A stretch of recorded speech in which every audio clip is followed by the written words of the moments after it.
Cop Out to Groove.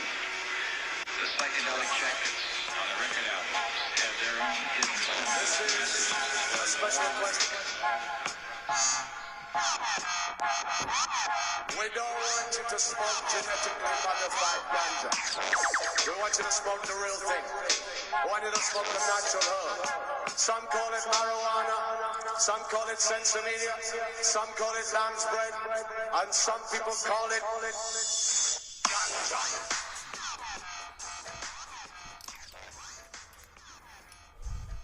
Welcome to another edition of the Adam Dunn Show. I don't hear anything in my headphones, but I don't hear you either. I don't know if it's working or not. Are we working? Or are we jerking?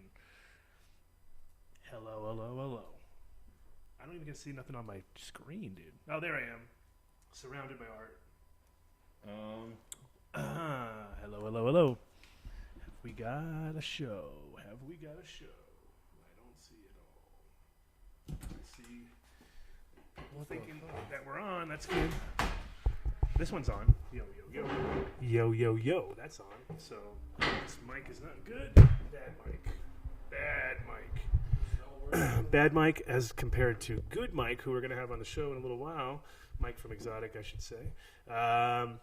We also have in studio, you see this beautiful artwork around me. We have Mr. Howard Clay Porter in the house, who's going to be doing a show here at So High tonight, which is going to be a mixture between art, glass, crystals, movies, kind of a little bit of everything. We'll be showing a video, a documentary made by another friend of ours, Alex Polinsky, who's going to come in the studio, and he's going to talk a little bit about that, which is called Going Further, and it is, as you guessed it, it's about further. So they followed it on the bus. I just heard it go off again. There it goes. Now you know what's going on, maybe. Yep. Sort of, kind of. MTI, figured it out. We had to pay our bill. Our site was down. I think it was just one of those days, dude. It was crazy. It was it's Cinco de Mayo. Fuck. Yeah, right? The fucking Rockies are playing, bro. Right? Jeez. They're playing good, too. You don't care about the Rockies, do you? No, I like the Rockies. Oh, do you? Okay. Yeah, came with the baseball jersey on opening day. That's true. That's right. I wasn't sure which sport we were talking about at that point. I like them all. You're one of those guys. I'm one of those guys. Dorks. Yeah. Fucking shock dorks. God, how did you get into our crew? How did you get in here? How the hell did you sneak in here? Yeah, right. Talking sports. Anyway, and let's see, we got thanks to Seats here now again, also for the show with Exotic last minute, and we're going to end up getting a shorter show today, 2 hours, because we're doing this party tonight and I need a little bit extra time here. But also, here's another little announcement. Tomorrow in the studio, we will have Alex Gray and Allison Gray here live, talking about their live art show they'll be doing that night at Red Rocks. And obviously, we're going to get into all sorts of weird psychedelic talk. Who knows? Probably end up taking mushrooms or something. Mitch can't come, so that is extra salty right there. I mean, come on, Mitch. This is the perfect show for you. You could have had an excuse, just like I used to have excuses to drink during the show in the daytime. Now that I don't drink anymore, now that I'm 3 months deep, or 2.5 or whatever. Yeah, he could have had a great excuse. Could have came here, done mushrooms. No one would have had anything to say bad about it because you were hanging with Alex. Of course, you got to come on now. But also, Alex Polinsky, who's on the show today, is a good friend of Alex. Is in that movie he's showing about Going Further. It's a lot of Alex in there, so that's kind of the transition, the crossover. And also, he made the cannabis cups, man. So I mean, that's pretty cool. So the originator of the modern cannabis cup thing, not the event, but the actual cup itself, is Mr. Alex Gray. And I remember when he came over to Amsterdam, and I don't remember what year exactly. We'll find out tomorrow. We'll look it back up. But it was a while ago when he designed the first cool cup, and it was badass. I got an Alex Gray. They're pretty dope. Nice. Yeah. So, how was your week? Good, man. Chilled. Let the snow melt. It wasn't much. It was pretty much melted before the weekend was over anyways, but enough to ruin my disc golf weekend, which is fine, I guess. And disc golf? Oh, yeah, Jesus I'm a disc golfer. Christ, dude, you're going downhill fast. Every second you open your mouth, it's like, no. Yeah, Next, you're going to be doing curling or something. Well, I run 3 times a week at least. All right. Well, running, I guess, is cool. You get high from that. So Yeah, that's for good sure. enough. But like curling would be the one that I would be like, if you were like, dude, I got to go. My curling team's waiting. I'd be like, what, you mean with the thing with the ice and you're sliding along? It's like, yeah, man, that's what we do. I don't think it really is big sport here in Colorado. You have to be in the northern states, I think, only. Yes, if the sound sucks, tell us, because that's the only way we know it sucks, because we're just a 2-man team down here. I'm working on it right now. I'm pumping some things and Pump it up, bro. all right. So I noticed that the Buck Russell auction on Cedarholics was up to, I think it was 8:30 right now. It's looking good. I was a bit nervous because it was below the needed 550 mark, and it was like 540 forever just hanging around there. I was like, really? We're not a bunch of stoners. We can't even get up to the mark.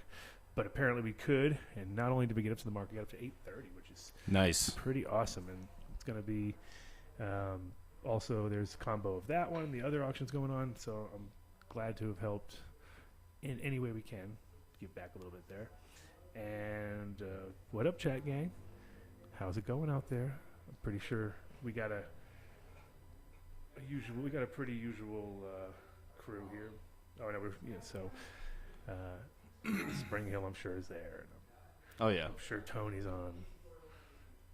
I'm not even gonna go through the names. But anyway, thanks for checking in.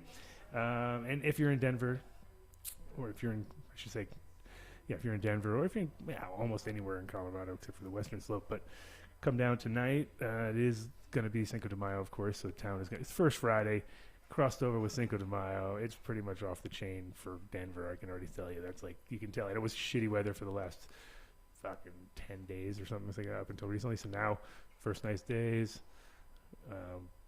This is our spring. Our spring comes in May. We don't even think about it in March and April. Don't count because that's when the snow comes down around here.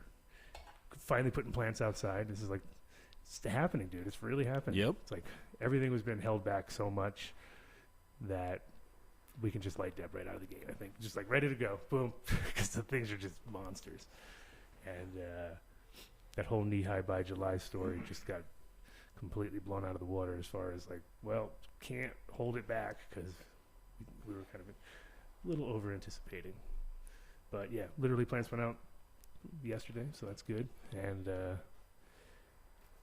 that kind of is when it starts. I mean, then you have then your schedule is set 100%. You know exactly what you're doing from that point on. So you're like, all right, well, there goes my life. But if you, especially with the light depth too, because then you're like locked in from out of the gate. My mic's still low. You got me pumped up or what? I'm always low. My mic is always low. Yeah, I wonder if that's like a cable issue or something. Well, we just switched out mics, so I don't know. It's just me, dude. It's the beard. Oh yeah, maybe it's not getting through that beard. The beard sucks all the sound. It just barely gets to the mic. It's like squeak, a little squeak. Any big news happening? Did you been checking on anything? Not really. I don't see anything on your screen, so I'm assuming. No, I have not been looking yet. But I'm stoked that the dispensaries are open till 10 now. For me, that's good because I didn't even know that. Yeah, in Denver they just passed a law saying that they can. Thank God. Yeah, like Jesus I mean, can Christ. you imagine if the liquor store closed at 7 o'clock? Like that would be ridiculous. I know, and 10 is already like, oh, really? Okay, so we're still like alcohol's little fucking cousin or whatever. Oh yeah, still I know 10 o'clock. It's like okay, so we're not allowed. You can't go to midnight. We're not allowed to go to midnight. Well, and that's only Denver proper. Glendale has always been midnight. That's one thing that's cool about like Kind Love and stuff because they're just over the border, and they're open till midnight, and they got good weed. So I've always felt good sending people there because they kind of covers all bases. They got good weed, open late. This is looking at free fucking press for Kind Love. My God, they still owe me $900 too from a long time ago. So they're getting their money's worth. Let me tell you. But Fun. I can't deny it. They grow good weed. So and what's that noise? Is that here? What? Oh, that's outside. Is that a horn or something? Yeah. Holy damn! I thought it was static. It was so continuous. No. Some asshole on his horn, laying on his horn outside. Right. No. It's exactly what it is. Some asshole laying on his horn out there. So, well, that's good news. And also, I'm stoked about. I heard some. Actually, we got to get Cheesecake on to clarify because I could be talking to my ass once. Sure. And once you get her on here, you don't want to be that guy. No, you don't want to be that guy. You're like, Okay. what did you say? But I did hear. Let me just keep it real vague and quite simple, so I don't get in trouble. But I did hear that there has been some better stipulations put around clones and the plants, veg plants, things like that. If they're in small enough containers, there's really no they don't count against your plant count. Especially here in Denver, they were talking about it. So that which is interesting. So they were like, yeah, we're gonna do 12 plants, but you can have as many vegging as you want as long as they're in 4x4s. They're small, you know what I mean, keeping them small. So you can't like let them, you can't be like vegging on deck ready to go and just dropping them in. But you can keep genetics around, and you can have at least have to not worry, because before they were just counting everything. That sucked. Right. So that was cool. So I was like, and seeded plants or something. There was a little, I don't know. It's like something along that too. So we have to get Cheesecake. Right. Then there was something about the public consumption that happened, and then there's a bunch of people that were going up there, and then they at the last minute they decided there was no public testimony. Oh, yeah, I saw that. Norman Hartman posted something about that. He was all pissed off. He went up there with a dab bus, of course. Right, of course, to just push the envelope a little bit harder. Yep. But in the end, there was no public testimony, which is bullshit. Yeah, no. Especially when it's about something that's that has to do with the public. It's really about the public. It's not about closed door sort of things. And then also I read something that they were also debating whether smoking a joint on your front porch was public use or not, or something like that, which is weird. Well, the thing about that is I understand both sides of that one, because for me it's more common sense. It's like if you live on a street downtown where literally every 30 seconds somebody walks past your place, probably not a good idea to smoke out in front of your house, because again, you got kids and you got people who just are going to be assholes, and you're and then you're going to get the guy who wants to come and mooch off of you, of course. So you're just adding, you're basically saying, hey, come over here and try to like hang out with us and smoke weed for free, which is not, that's always brought on the greatest conversations ever, right? Right. Like hey, can I get a hit of that? And I'm always like, I just make sure you go, oh yeah, well, give me a minute, and I get it down to like where I'm just feeling like, here it is, okay, here you go, dude. Go nuts, you know what I mean? And sometimes they're actually, just because they're looking at me the whole time, I end up giving them too big of a joint, just because you're like, dude, stop looking at me. Stop doing this. Here you go. But you never want the joint back. That's never a good move. It's like, sure, let me just hang out and catch some venereal disease off of you. Great. So, I think that's interesting, because it's going to be case by case, of course. And I mean, if you live out in the fucking boondocks, you can just fucking smoke. You should be able to smoke wherever the hell you want. And if you, if you know all your neighbors and you just happen to live in that little perfect cul-de-sac that nobody ever comes down, and all four of you guys puff, and you guys want to sit out in front of your house and smoke weed, sure, you're not bothering anybody, But if you live on a thing where it's just like, on the way to church, they got to walk past your house. You know what I mean? And it's like probably not a good idea on Sunday to get up and start doing wake and bake on your front porch. Just because we're trying to keep a good image. And that was the same thing in Amsterdam. That was just common sense shit. It was like, no, it was not legal, so probably not a problem to smoke a joint out near a coffee shop. But if you're in some little residential neighborhood and you walk into like a deli or whatever and start smoking weed just because you're American and you think, you're definitely not going to work. It's like, no, I'm sorry, man. So, let's see, what do we got? Let's do a little shout out right out of the gate so we can kind of move on. And after that, we'll try to get Mike on board and see what's happening with Exotic. New Millennium, we were in the couple episodes ago. Great products, all, like I said, based on nutrients, based on seasons, and which makes it real easy to kind of know where you're at in the program, and also to be able to push those little boundaries easier, where it's like, if you're deep in the veg cycle, but your plants, you're ready to flip them, you hit them with that decision, and then that's going to it's going to clean them up a little bit, and then it's also going to at the same time stimulate the right sort of points where the plants actually they kind of burst into their next phase, which is awesome. And again, I've been using it about 2 years. My mom's been using it; she loves it. And can't argue. once mom loves something, it's like, no, sorry, can't change that. Also, that ruby fulvic is really dope because you can use that kind of like a default thing. You're a little bit nervous. Plants look a little bit crunchy, they overfed or something. Just hit them with that ruby fulvic. Kind of balances everything out. Never hurts. Always helps, and kind of gets it ready for the next feeding. And then also that winter frost at the end. Just a couple doses of that. You don't even need too many. 3 probably max. But you can get away with 2, and it's definitely gets those plants looking super frosty, and at the same time, kind of gives them that they don't go crazy like hard or anything like that. It's not a hardener, but it definitely gives them that great finished feel, a little rubbery, And moving on over to the guys who are bringing pretty much the last couple shows to us, and the idea is they got 35 of the top U.S. breeders right now, so that's a lot of episodes worth of material. I think we're getting Loud on soon. We've been talking about that. Just I was hanging out with Moscow. We can always bring Moscow on. But in general, he's pretty much working with people who have all been doing it for a while, and now finally that America's opened up, are able to bring some of these super flavors to you, and also tons of great deals with Seeds for Now. If you gotta check their website, and also Seedaholics, which is their auction site. You can get all sorts of weird, rare one-offs and lost strains and last ones and bottom of the drawer or the top sock drawer just found. Oh my God, I got that! I can't believe I even have those. Find all those crazy ones on the Seedaholics site, and then check out all the different drops. I think there's, let me see, on my phone, there was some special. There was a special. See, I'm trying. Gotta have this up all ready next time. I'm always slacking.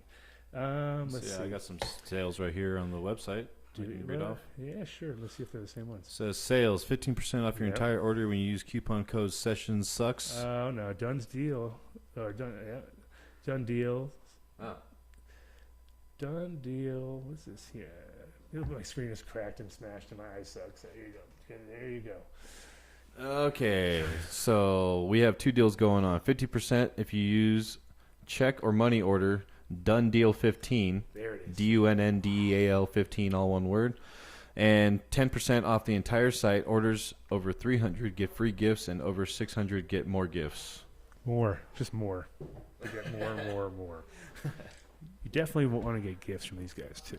Yeah, their gifts are probably pretty good. They are. And then you can also obviously go online, check them out at seedsherenow.com anytime from anywhere. And keep an eye out, because this is a time of year when people are just making all sorts of crazy drops because it's springtime. So as a breeder, you kind of work even in this. It's like everything. Even your indoor plants respond to this weather, tremendously. Like if you come in during a really nice spring day, you start making cuts, all of a sudden your cuts are coming in quicker. You're like, what? How come they were so bad during winter? It's like, yeah, because it was fucking cold. And, it's harder to regulate your temperature usually. But also it's that time of year where plants aren't as apt to be ready to burst, whereas right now, definitely. So get seeds here now.com. And then our guys over at Growstone, it's also that time of year. It's the time of year for everybody. For every product we're pretty much got, it's literally, even if you don't want it, you need it. You gotta have it. And Growstone replaces all your perlite needs, and also drainage with larger size stones, and also a gnat control with their gnat nicks, which is on top, and it's this really small, fine stuff, which will keep them from breeding. And it's all made with recycled glass. Today I have recycled glass. I have my old banger. I'll just smash that. Crusty banger. Yeah, that's gone. We got a new banger today because had to. But in general, yeah, it's just recycled bottles, which is awesome. So all U.S. made. And again, because it's recycled, it's pretty much just should stay useful for years. There's no breakdown like there is with perlite, where after a while it's all flat and smushed and not doing much. And good holding capacity too, with a little bit of water in there, which is great. You go to growstone.com if you want to check out where they're available. If they're near you, if they're not, tell the guy, get those fucking grow stones in here, bro. Get them in here. So, and they're definitely busy. Talked to Jeremy the other day. We're going to do a show in the next few weeks. He's putting something together for this time. I just told him, look, it's that time of year. People are putting in the ground stuff. It's also we're in Colorado where it's sketchy because it could look great. And then next week we can get slammed again with something. Just, last week down in southern Colorado there was 30 inches of snow in like 2 days or 3 days, just continuously getting hammered. Did you hear about how much crop failure there was this year? Oh, it's crazy. They had like 100% crop failure for that whole area. Wow. For all the wheat and all those grain products. And they lost thousands of cows. Thousands. They were all frozen because it snowed so hard and it was so windy that they couldn't. The cattle could get over the snow banks, and then get lost, and then you fall into these other snow banks, and then just basically the Pompeii of cows in snow form. That's crazy. So they're going to get to last millions of years, but I was wondering. I was just like, I kept thinking, like, well, they're frozen, so maybe it's perfect. Maybe it's just like they can just sell them as is, frozen, right? ready to go. No, I know it was kind of a.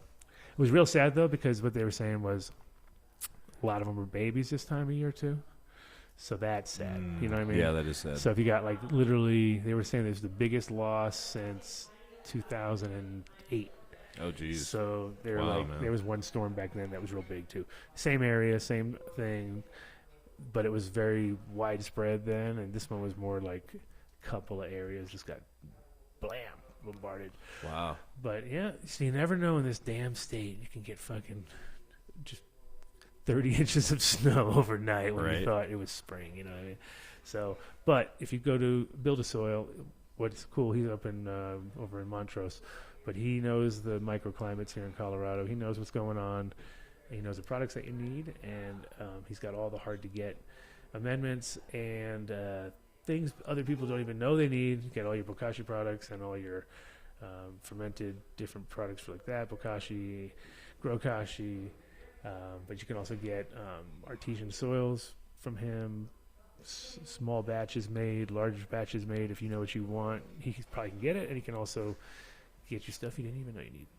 So that's how it is. But go to buildasoil.com, or you can also go old school and go 855-877-SOIL, which is it's a phone number, people. That's what you almost at a certain point, people are going to forget how to use phones because they're going to be just like, bam.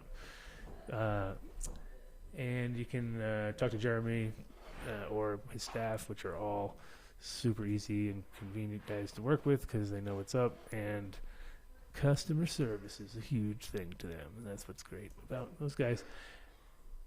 Incredibles, edibles, and extracts. These guys were also on the show a couple weeks ago, and have been supporting for years, and they have the most consistent chocolates and the most consistent extracts, if you ask me. They grow them all themselves in-house, and are very, very aware of their production and how it's done, and do it in a clean form, and always, patient-orientated, which is great. Derek, who runs the place, was one of the first guys. It's like the first 10 dispensaries in Colorado, and really built his own patient sort of base, which people still, and that was back up north, and now he's still got people who, obviously they can get them anywhere, but they still are, dedicated to the brand, and the fact that he's always been very, very consistent, which is like, again, that's kind of the same thing. And all this cannabis stuff, it's like you can do it once, great, but if you can do it for years, that's when it's like he shows off. Right. That's what these guys have been doing, and I definitely think they're going to be doing it also in Nevada and California now. So keep an eye out for those guys. Incredibles, which is iloveincredibles.com for the website, and you have like a store finder. So it's very hard to tell in Colorado. Pretty much in Colorado, they have it. Just go. Oh yeah. They have it. Also do gummies from them, fruit chews and sour gums. I see something new that wasn't here last week. Yeah, what is that? They have it's called The Solution. It's THC CBD syringes, and it looks like activated THC CBD syringes for oral use. So yeah. Cool. Yeah, so just saw that too. I was like, yeah, whoa. I haven't seen that. Wasn't on the website last week. So Nice. Yeah. Well, that is cool to see. That does And that is our sponsors. So, Mike from Exotic has been crushing it. I mean, he was originally, I was going to have him on in about a half an hour, but we'll see. I'm sure James is listening secretly. And if he wants to bring him in earlier, right around 4:20. No, whatever. Anytime. Feel free to do that. And the call-in number for anybody else who wants to call in is 720-310-8237. And if you're if you're on the chat gang, call in for once. Say what up. And anytime you guys want to call in, feel free. But Mike, like I was saying earlier, definitely just crushing it with consistent, like wins and stuff. But I don't think any of the breeders really care about that. Well, they do care, of course, because it sounds great and whatever. Secretly, everybody wants to win, of course. But when you just you're like consistently winning, it's kind of hard to like, especially when it's weed orientated. At a certain point, you're like, all right, I guess my weed's pretty good, right? You don't have to like, they're like, all right, and that's kind of, I think what, if you do it for long enough, you're kind of like, okay, I don't really need to enter every single contest that's out there. But what I think is really rewarding, and I'm sure we'll talk about it when he's on, but is when other people start using your material or your seeds in particular, not just your stealing your material, because that is never fun. But in general, if they're other people start winning with your stuff, then it's like, oh, okay, well that's good. I'm putting out something that's of course mom always calls. Yep, that's how that works. She knows I'm on. Guaranteed have to be on a Friday. So Right. But yeah, when other people start coming in and entering your stuff and winning, that's when you get like, okay, well that's good. There's some and it obviously exposes these growers as good growers usually, because but at the same time, if you get a few of them, then you're like, all right, there is something here. You know what I mean? It's not just the fact that that guy is an awesome grower. Hold on, just gotta text mom so she doesn't keep going. It's actually it's funny because it's the mom calling at the exact time that I was born. You know what I mean? Just never. But she always calls me because of 401 I was born, right? But it's always funny when, not the exact time I was born, but No, I got you. the time I was born. But anyway, it was funny because she calls if I'm going like about to go on stage at a thing or something, or if it's always like right as I'm about to step on. It's like just psychically, just bing. She knows. Let me call Adam because it's probably the most inconvenient time. That's all moms, man. I know, that's right? how that It's amazing though. It's like how is your radar? I mean, she should have called about 25 minutes ago, so 30 minutes ago. Sure. But yeah, it's amazing how their radar just is on point. So let's see. I'm trying to think of anything else exciting went down. Oh, did you hear about Sessions not getting any money? That was pretty cool. Oh yeah, $0. No, but then did you hear that he found 2 states which like didn't appropriate the money correctly or something? So he got to it like, I got the money from these guys, like probably Alabama or something like that. But like 2 of them didn't do it properly, so he had access to the funds. So in whatever 2 lucky states he got the funds, he's gonna go full bore. Oh yeah, spend it all. And, oh yeah, it's gonna. Oh jeez, it's crazy. Wow.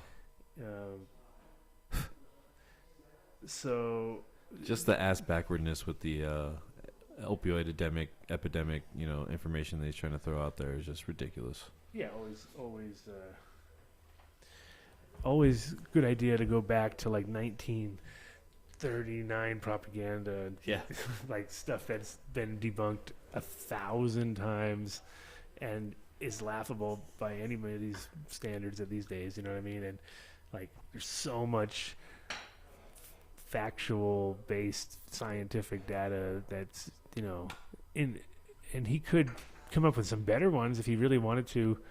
You know, it was pretty interesting, like the lipid pneumonia episode that we did with Jim Freer back in the day. When Yeah.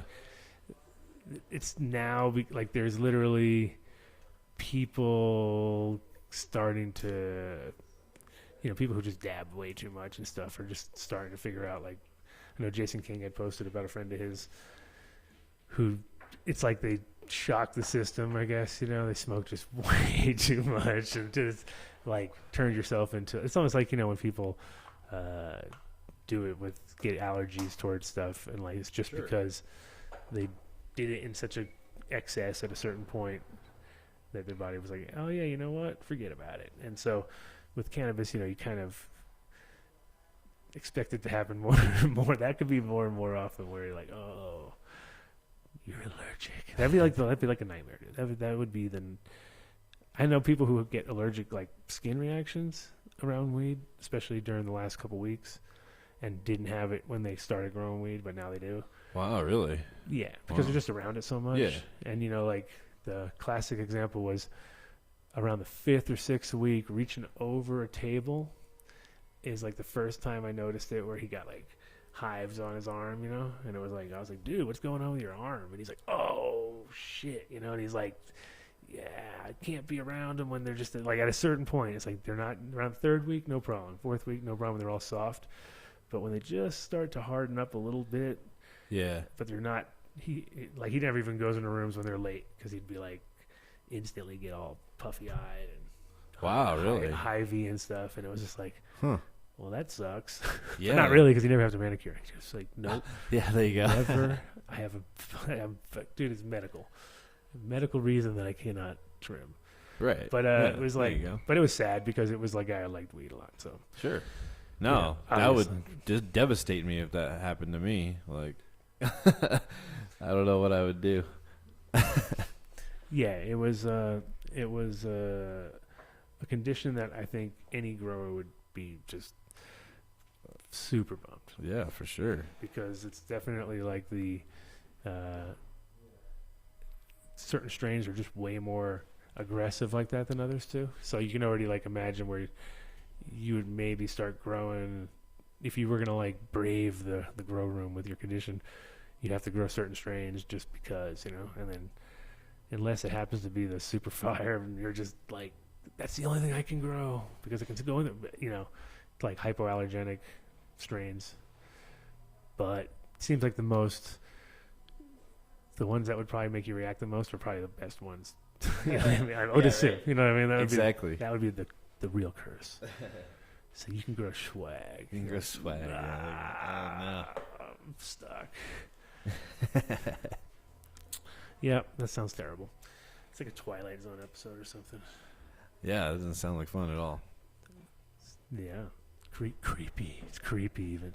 Big time. Big time creepy. What else we got going down? Nothing. Yep. You just pulled up. Oh, that show I did. Oh, so I'm not sure if anybody went out after they listened or were doing it while they were listening to the show last week. But the Canifo site that we were, the guy we had on the other week, is actually really, really cool. Like, I think now I 100% found a bunch of different things that need to be worked on. So I was like, man, I got a lot of work ahead of me, because my stuff pretty good, but there was a lot of stuff in there that needs some backdoor stuff working. What is this now? Is this are they hacking us now? Oh no! I'm right. trying to do something else. Here. Oh, okay. You're taking over the world. Yeah. Nice.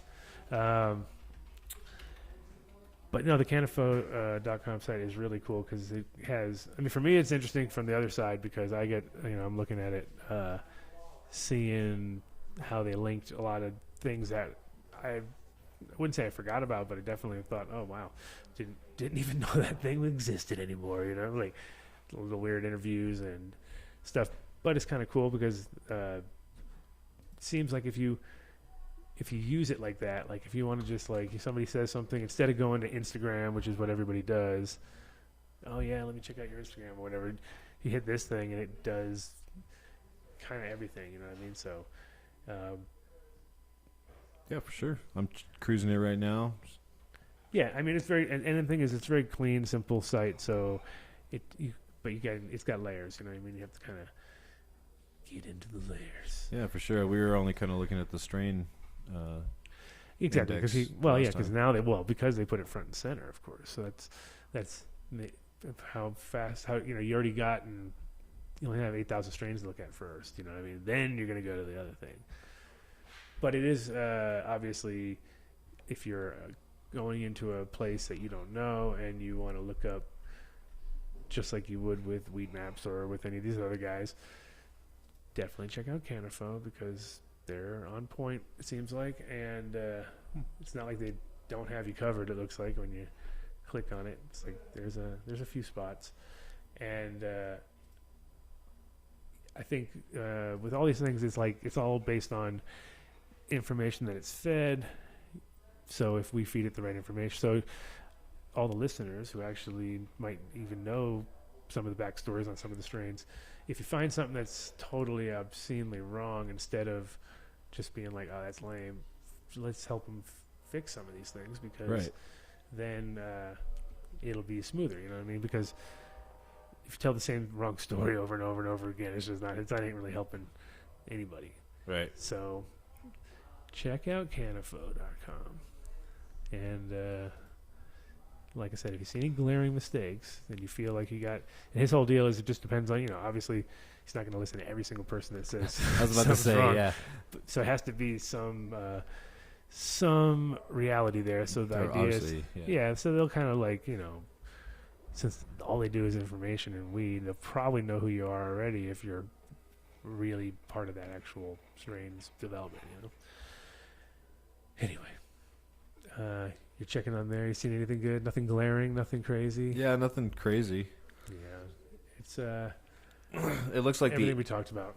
The NFL's marijuana policy has been under scrutiny by ex-players and activists alike.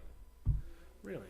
Yeah, they want to. Well, because the commissioner actually had some comments last week saying that he's not. He's not for it. He's not for it. He doesn't like that it has to be smoked, but I don't think he knows that it can be ingested other ways and stuff like that. So, but at least I think just the conversation happening is a big thing, because if we can get those guys off of all the opiates and all the stuff that they prescribe them, day in and day out, just to get on the field, you know what I mean? Right. It's pretty amazing too, because when you see people like that, and you realize like. Well, it's like everything, but if you look at almost any industry, you're like, oh, I can't believe everybody's all whacked out for a reason they're trying to do this. But like a sport like that, it's like, you you kind of can imagine they would be completely. I mean, no matter what, it's in your system. You know what I mean? Like if you're like waiting until after the game, and then you only do it after the game, and then you're. But some of these guys are back to back. Some of these things, Sure. they'll play, and that when it comes to pain management, people are usually heavy, load a little heavy on the front end. You know what I mean? Most people aren't like, oh, I better take it easy and not take as much as they said. You know what I mean? Right. Most people double down if they. And especially those guys are 200, 300, 400 pounds. Sometimes, exactly. So they're like, like, it's like if you gave somebody who's that big a brownie or something like that, you know what I mean? And sometimes some people, they don't need much and it affects them and it's like, whoa.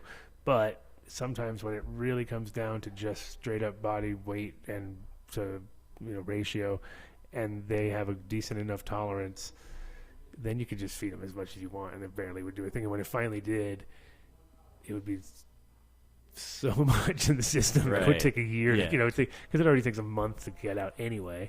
God's little trick. And then if it's a combination of that plus the guy's huge, and there's a million places in the body where it can store itself in some fat or whatever. Then it's like, it's not like you're going to be some slim, like lean, high burning. It's going to burn out, and even then it will still take 29 days. Sure, absolutely. It takes a minimum of 29 days. So Yeah. it's like, So so that means it's going to be really easy to test for.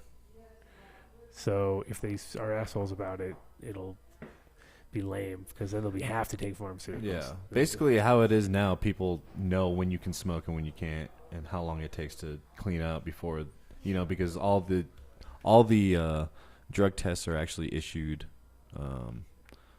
based on like a schedule or something. As far as I'm aware, like everyone knows when they're going to get popped for a drug test, so they basically just make sure they haven't smoked a couple weeks beforehand and they've been drinking lots of water and all that to kind of clear out. So, but it's not like the NBA where the NBA is all like, just go ahead and smoke. For the most part, it's like, right. It's funny. I had a friend that actually allegedly worked at a hotel that one of the basketball teams showed up at, and that whole floor, I guess, smelled like blunts. She said. Of course it did. Yeah, of course. Yeah, no, I figured as much, but it's pretty funny. So apparently Exotic's on some crazy mission, so you might need to come on later in the show. So we have to do a flip-flop, swip-swap, and have... Flippity-flop. Yeah, we might have to get Howard and Alex on earlier than later. Okay. And then we can have Exotic come in after.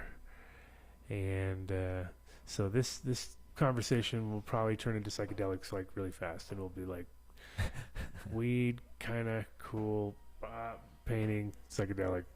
That's how I feel like the discussion is going to end up. For sure. So get your DMT pipes out, everybody. Sweet. Get ready. Get your comfy chair. The spirit molecule. Yeah, and everybody can get like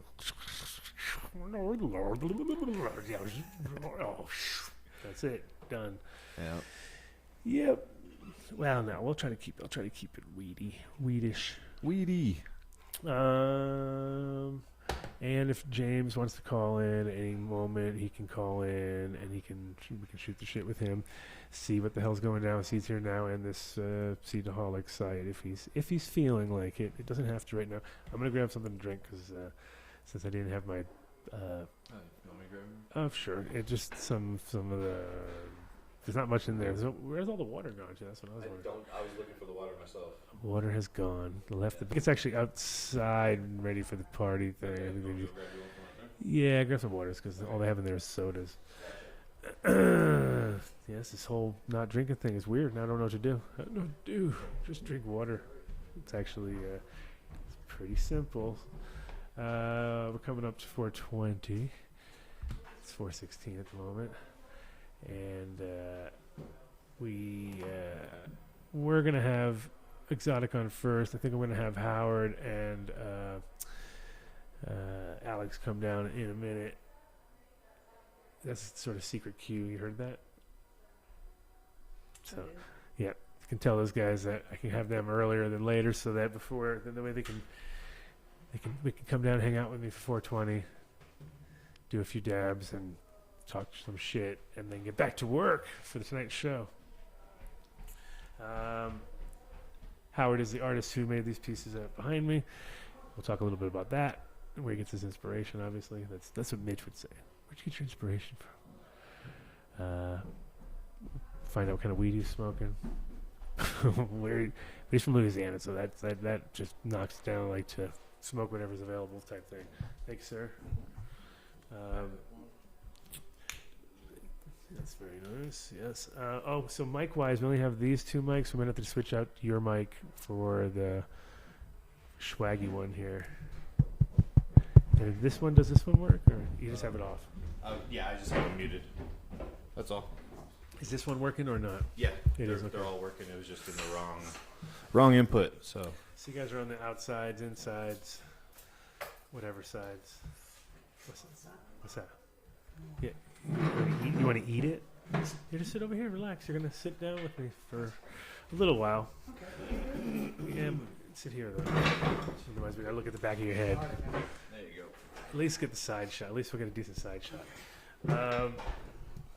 And it is now 4:18, so just relax. Chill out, guy. Actually, 420 is the time when I don't smoke normally. It's like my big don't smoke time. Like, all right, everybody else, amateurs are all smoking now, so it's time for the professionals to just take a break for a minute. That minute, that's a long minute. So, welcome to the Adam Dunn Show. Thanks, Adam. Alex Polinsky and Howard. Mr. Howard Claypool. Say Clay, and people think Les Claypool's going to be here. They just like they don't even listen. They hear Clay. Clay's got Les. It's a secret name. It's another name. Had 3 people think like, you mean like Les Claypool? I'm like, how did you get that? I said the word Clay, and your brain just woke up for a thick brown beard. Exactly. So all you gotta do is throw it on a bass line, say the word Clay, and it's done. So artist in the house, and Yes. Artist, what do you do? The artist in promoter, the yes, friend, and filmmaker. Yes, which is we're going to be showing tonight. Voiceover actor. There you go, voiceover actor. Oh, there we go. 80s child star, unfortunately. We're getting money for. We're going to get some serious money now. We're going to get like Adam Dunn shows, and we're going to get all sorts of little crazy things, and it's going to sound great. I'm going to take all the sound bites, and that's going to be my entire library. Oh. Sweet. Which did you work on? Did you work on any real show, like real crazy shows that we all like just would be like, no way? Or I mean, everybody, if you're of a certain age, everybody probably remembers Charles in Charge. Oh yeah. And I was Adam on the show. If you remember the show, you might not remember me because I was just constantly like running up and down the stairs and kind of getting in trouble. And my part was pretty small. Right. But I did get to hang out with Scott Baio. That's funny. That's funny. It's funny. I was not a childhood star, but I was living with. Well, I lived with Robert Downey Jr. and Sr. and his sister for about 4 to 5 years off and on because my mom was going out with Robert Downey Sr. And so it was that time. It was during this. It was like, during those years? Yeah, it was those years. It was like Ralph Macchio would come over. Oh, look, it's Ralph Macchio. And then, go John Voight or Ricky Schroeder. Go to TGI Fridays with Ricky Schroeder and Ruth Buzzy. Because Ruth Buzzy was his stepmother. You know that? No, what? Wow. Yeah. Ruth Buzzy was on Charles in Charge. So there you go. You already said it. Now we've crossed over immediately. Boom. So I got yelled at by her once. Oh my goodness. Smoking weed with Ricky Schroeder. So that's like the. I bet she got high. Come on. Oh, she did, but she was mad just because he wasn't supposed to, and I wasn't supposed to, obviously, but we were all sitting literally outside of a TGI Fridays inside the bushes getting high, and then she came out and started yelling at us, and I was like, wait a minute, that's Ruth Buzzy, and it was weird. I was like, and I was like, this is really weird. I remember like looking at it, and it was all like kind of like slow motion. Yeah. She's like yelling, and I was like, this is a skit or something. My actually, I have a high of getting high story. The first time I ever got high was with Leonardo DiCaprio and Toby. Oh, well, there you go. See, there. Let's talk about that. Yeah, right. Leo's mom was, a smoker, and right. And what year? So what year is this? Like, you're probably my age. You're about how old are you then? I'm 42. Okay, so I'm 48. So we're like close, but close enough. I would have beat up your friends or something would have happened. I was small for my age. Oh, Yeah, okay. I probably pushed you around. I would have been pushed you around. I would have made you laugh. I was definitely not that. I would have given you my toys till you liked me. Yeah. You have here. No, I was super nice. I didn't get it. I only got into one fight. It was turned into, like the people that I would fight ended up being my best friends because it was like that kind of a thing where we were so close to each other that we had to fight, and then you end up hugging and start making out. Not quite, but yeah. Discover something about yourself. No, that did not happen. But it was definitely one of those moments where I ran home all like, I cried after the fight because I realized he was actually my best friend. He's my best friend. Right. It was one of those deals. So. You know how that goes. So Charles in Charge, Scott Baio, who's now a total weenie. Like up until now, he's been all right because he's been like, hey, that guy never gets really old. Now he's like just big douchebag, and because he's talked a lot of shit. But he's saying so many funny things, like "Make America America Again." Yeah, and I just think that's precious. And Scott has his own thing. He's definitely a cultural icon, and I almost think like with where he's going, like he might run for office or something. Oh, that's what I see too. I see him like thinking that's going to happen, and you're like, that. I think we're learning our lesson really bad right around now that we don't want like actors in this position that really have no skills. Like there's certain actors that will be great, but people be like, yeah, great. Morgan Freeman is now president. Everybody's happy, right? I mean, we can all listen to him and go to sleep at night.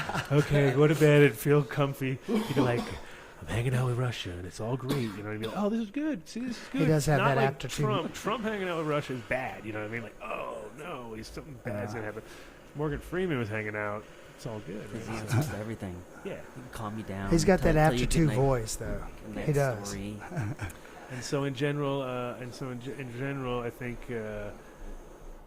So this is all L.A. you're talking about, with growing up. Yeah, I grew up in L.A. Grew up just about 5 minutes from the old Jim Henson Studios. So I grew up in the shadow of the Jim Henson Studios, Paramount Studios. Right. Whole family was in the acting business, and I got in really young, about 7 or 8 years old. Started doing movies, and by the time I was 9, I was doing TV shows. 10 years old, I was on Charles in Charge, and that was 5 years. You know, because had a hit show before we had the internet, so we were getting 30 million people looking at each episode, and so it was kind of an interesting time right before the change. Now everything's so different. Yeah, I mean, to get a hit show now, it's pretty hard compared. I mean, it's. But we've been thinking about different. It's how different. I mean, you could do Yeah. it. You just have to come at it from a completely different angle. People like Amazon and Netflix, they're really doing some interesting things because they have so much money that they can do what the networks used to do, which was give 13 episodes or give 22 episodes right away. Where Yeah, it's cool. I mean, that's the whole thing. We're all bingers now. Everyone they figured out our algorithm. We're like, they don't like to wait. They like it all at once, and we can, and the thing that's crazy is it's like I think every single successful business right now, when it first came out, I looked at it and said, well, how's that going to make any money? You know what I mean? It's like literally like they sneak it. You have to sneak that shit in. You know what I mean? So like with Amazon, same deal. Like I was like, so they're like a book shop. You know what I mean? I'm like, so who wants books? Nobody. Now they were silently putting all the bookshops out of business. Yeah, and I think they were making a big loss. While they were doing it, but then they were successful. They moved all the small booksellers off the market. It's crazy, and if you go still Barnes and Noble might be like around a few places, but they'll probably end up being bought up by them, and just keep those alive and make it look like there's some choice out there in the world. But in general, all the big companies, Google included. I mean, like when Google first started, I was kind of like, okay, what are these guys doing? They want to make a search engine, all right, whatever, And now it's like, oh my God, they're like in everything, in control. They have buoys offshore that are, loaded up. Good catch. They have like buoys offshore that are just, sucking our information up and just storing it there for no apparent reason. Are they sucking my information? Fuck yeah. I'm on social media. I put out a lot of really ridiculous information. I sure hope they're collecting it all and trying to decipher what it all means. Oh yeah. I mean, that's the funny part about it is literally we're going to become sort of that. You are what you put out. If you put out a bunch of weird nonsense, literally you are just a big ball of weird nonsense according to them, which is dangerous. You know what I mean? That's like a dangerous thing. Ball of nonsense is more dangerous than a person with who gets up and does Prozac and goes 9 to 5 every day, and fits within a sort of box. They like that. It's my polka punk band name, Ball of Nonsense. Yeah, that's good. The in general though, it's like it's getting harder and harder to stay outside of the system unless you really like if you want to do any social media stuff. It used to be pretty anonymous. Now it's like way not anonymous. You know what I mean? It's like everything is so overly double checked along the way where you're just like, okay, they've pretty much triangulated everybody in any way, shape, or form, unless you are just like on every single phone you have is jailbroken, whatever, and you're like only talking in tours and doing things. Everything's Bitcoin, and you're like trying to live that life 100%. Yeah. No, I'm going back to CB. For social media, I'm gonna do citizens banned social media. That would. I mean, so just like you got to live within 5 miles of my house, right? One of those big antennas to keep up. Well, yeah, you can get a pretty good range. I mean, that's the funny thing is like now everything is so much more powerful, but yet when it's not connected, it's like totally useless. Like you're offline now, and you're like you can already feel it because like we're going nuts over this camera that we bought, which is it's a great camera, but totally useless because it's this one right here that I'm looking at. No, that's useless too. But this is a different useless camera. More useless. This is like a $600 useless camera. Well, that's great. That's really expensive. Expensive and useless. Yeah, very. And it's great, but it doesn't work within our system. And even when you're looking at it, you're like, okay, so to use this $600 thing, I gotta buy a $6,000 thing to operate it. Like that doesn't make sense. Yet I can operate it with my iPad. Terrence McKenna talked about this. This is the increase in novelty. Yeah. And as the increase in novelty, our society gets fragmented because we just can't know all this crap. This is too much. It's too stressful. Yeah, and it's weird too because like you know how it is. If you unplug and go like 3 days, after 3 days you're kind of like already. You're tuned back in a little bit, you know what I mean? You're like, oh, your whole body is like right now getting pulled in every direction, and it's kind of like super important. You can't get away.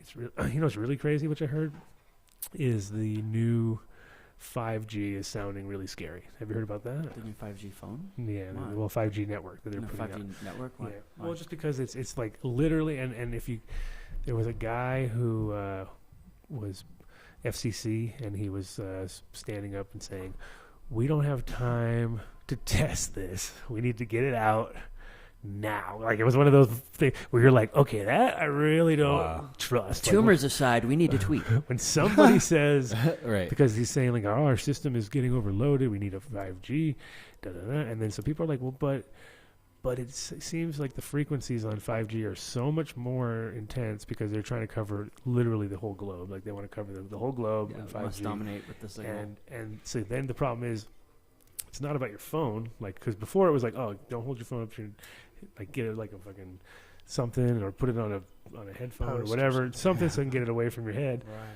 Right.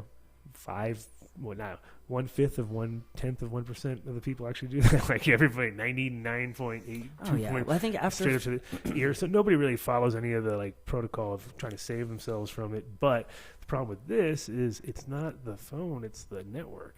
So the network is covering all around. You can't get out of that zone. You know what I mean? Are you saying we live in a toxic environment? Oh fuck yeah, we do. This is just adding another whole new layer no. Yes, I'm just another devil exposing this another. No, we need to start something now. We need to.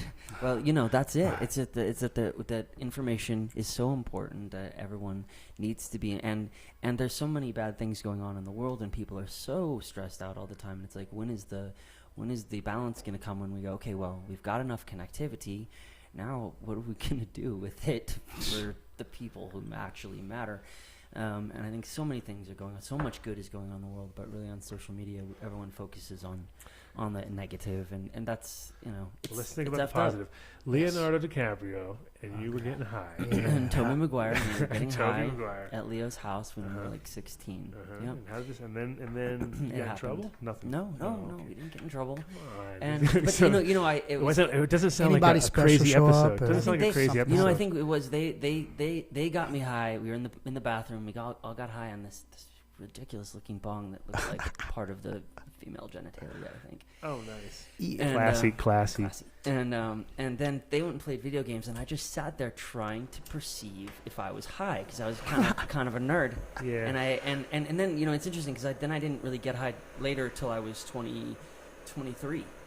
So this is a once years old. in a lifetime First deal. time, Yeah, I mean, I had tried it at a rap party, and I didn't really say I couldn't perceive that I was high, but I did remember the drive home that the lights looked really amazing. Right. And I was like, that was the most fun drive ever, but I wasn't high at all. Nope. No. Never. Haven't been high. Well, but, people getting weird. Like the first couple times, it's just not recognizing where you're at. So you're like, oh, okay, well, I didn't feel nothing. But then other people watching you were like, dude, you were super high. Like, you were just like, you went 3 times to the fridge, looked, didn't really know what you were doing. And then you came back and you were like, said you were going to get this thing and you didn't get it, whatever deal, And then we found you. I got you. It's all ready to go. Just thank you. Ready to go. All right. We'll just make it easy for you. Drop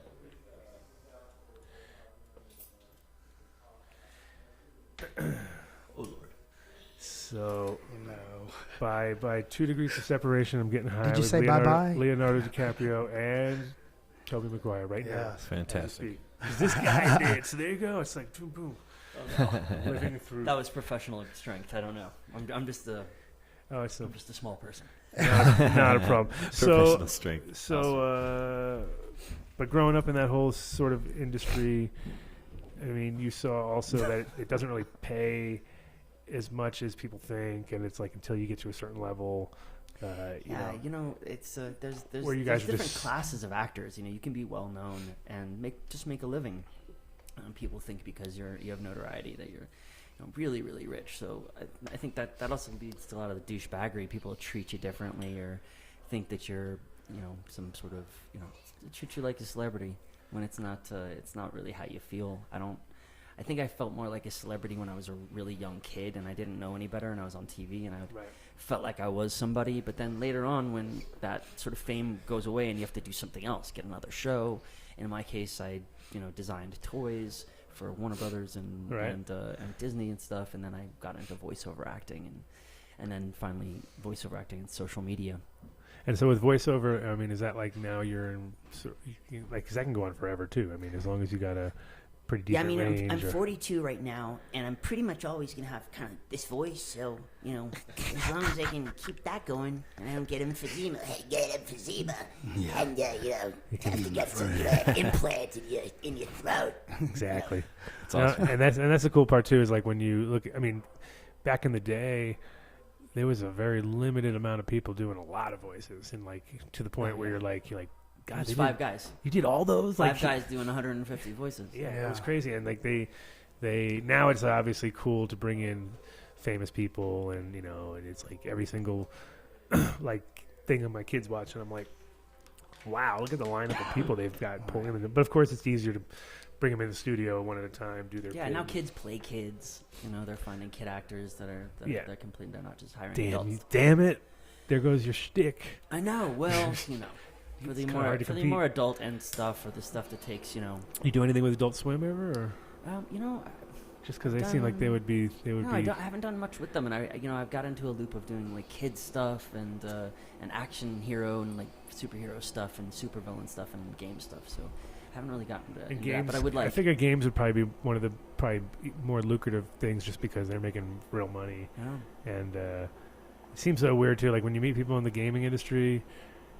And people take it so seriously too. Like the other day when we went to that Micro Center place, you could just see that people are just spending all this shitloads of money, and they're just like building a whole room for gaming or whatever, and just like the gaming nerds. And sometimes I don't know how I feel about that. I'm weird. I'm kind of like, I like the virtual world for its connectivity, and I do like it for its entertainment,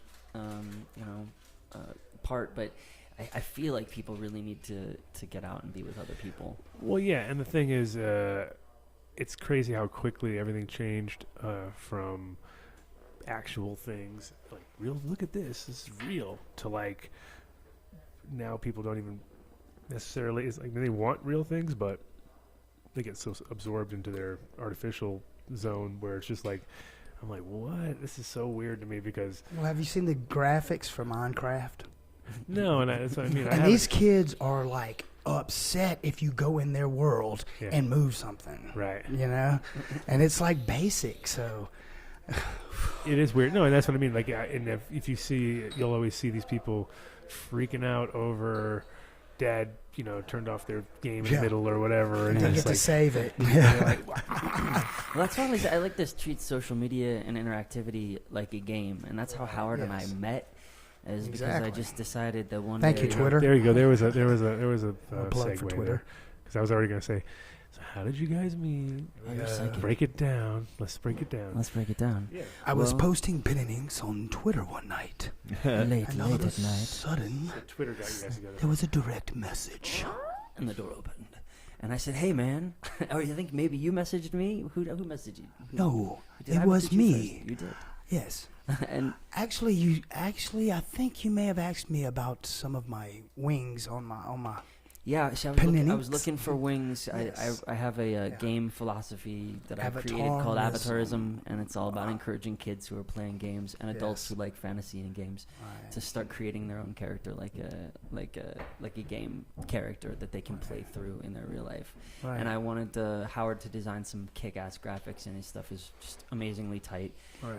And you can check his stuff out on Twitter at Howard Clay Porter 71. Is that right? That's correct. And so I just started looking at his stuff, and some of it resonated with me, and some of it didn't. And so we got into this conversation about what might be possible, and also like where Howard was in his life, and these images started to come from the deep south to my phone in Hollywood from Howard, from his ranch, and where he was taking care of his parents, who his dad just passed away, and he's been basically the sole provider of care for his parents for like pretty intense. And we do that for my family, for my grandmother, so I knew where he was coming from. And so this art started coming out of him, and it was visionary. It was very colorful. It was eye-popping. It made me like just think of the festival culture and spirituality and the sort of irreverent joy for life. And it was interesting to me because his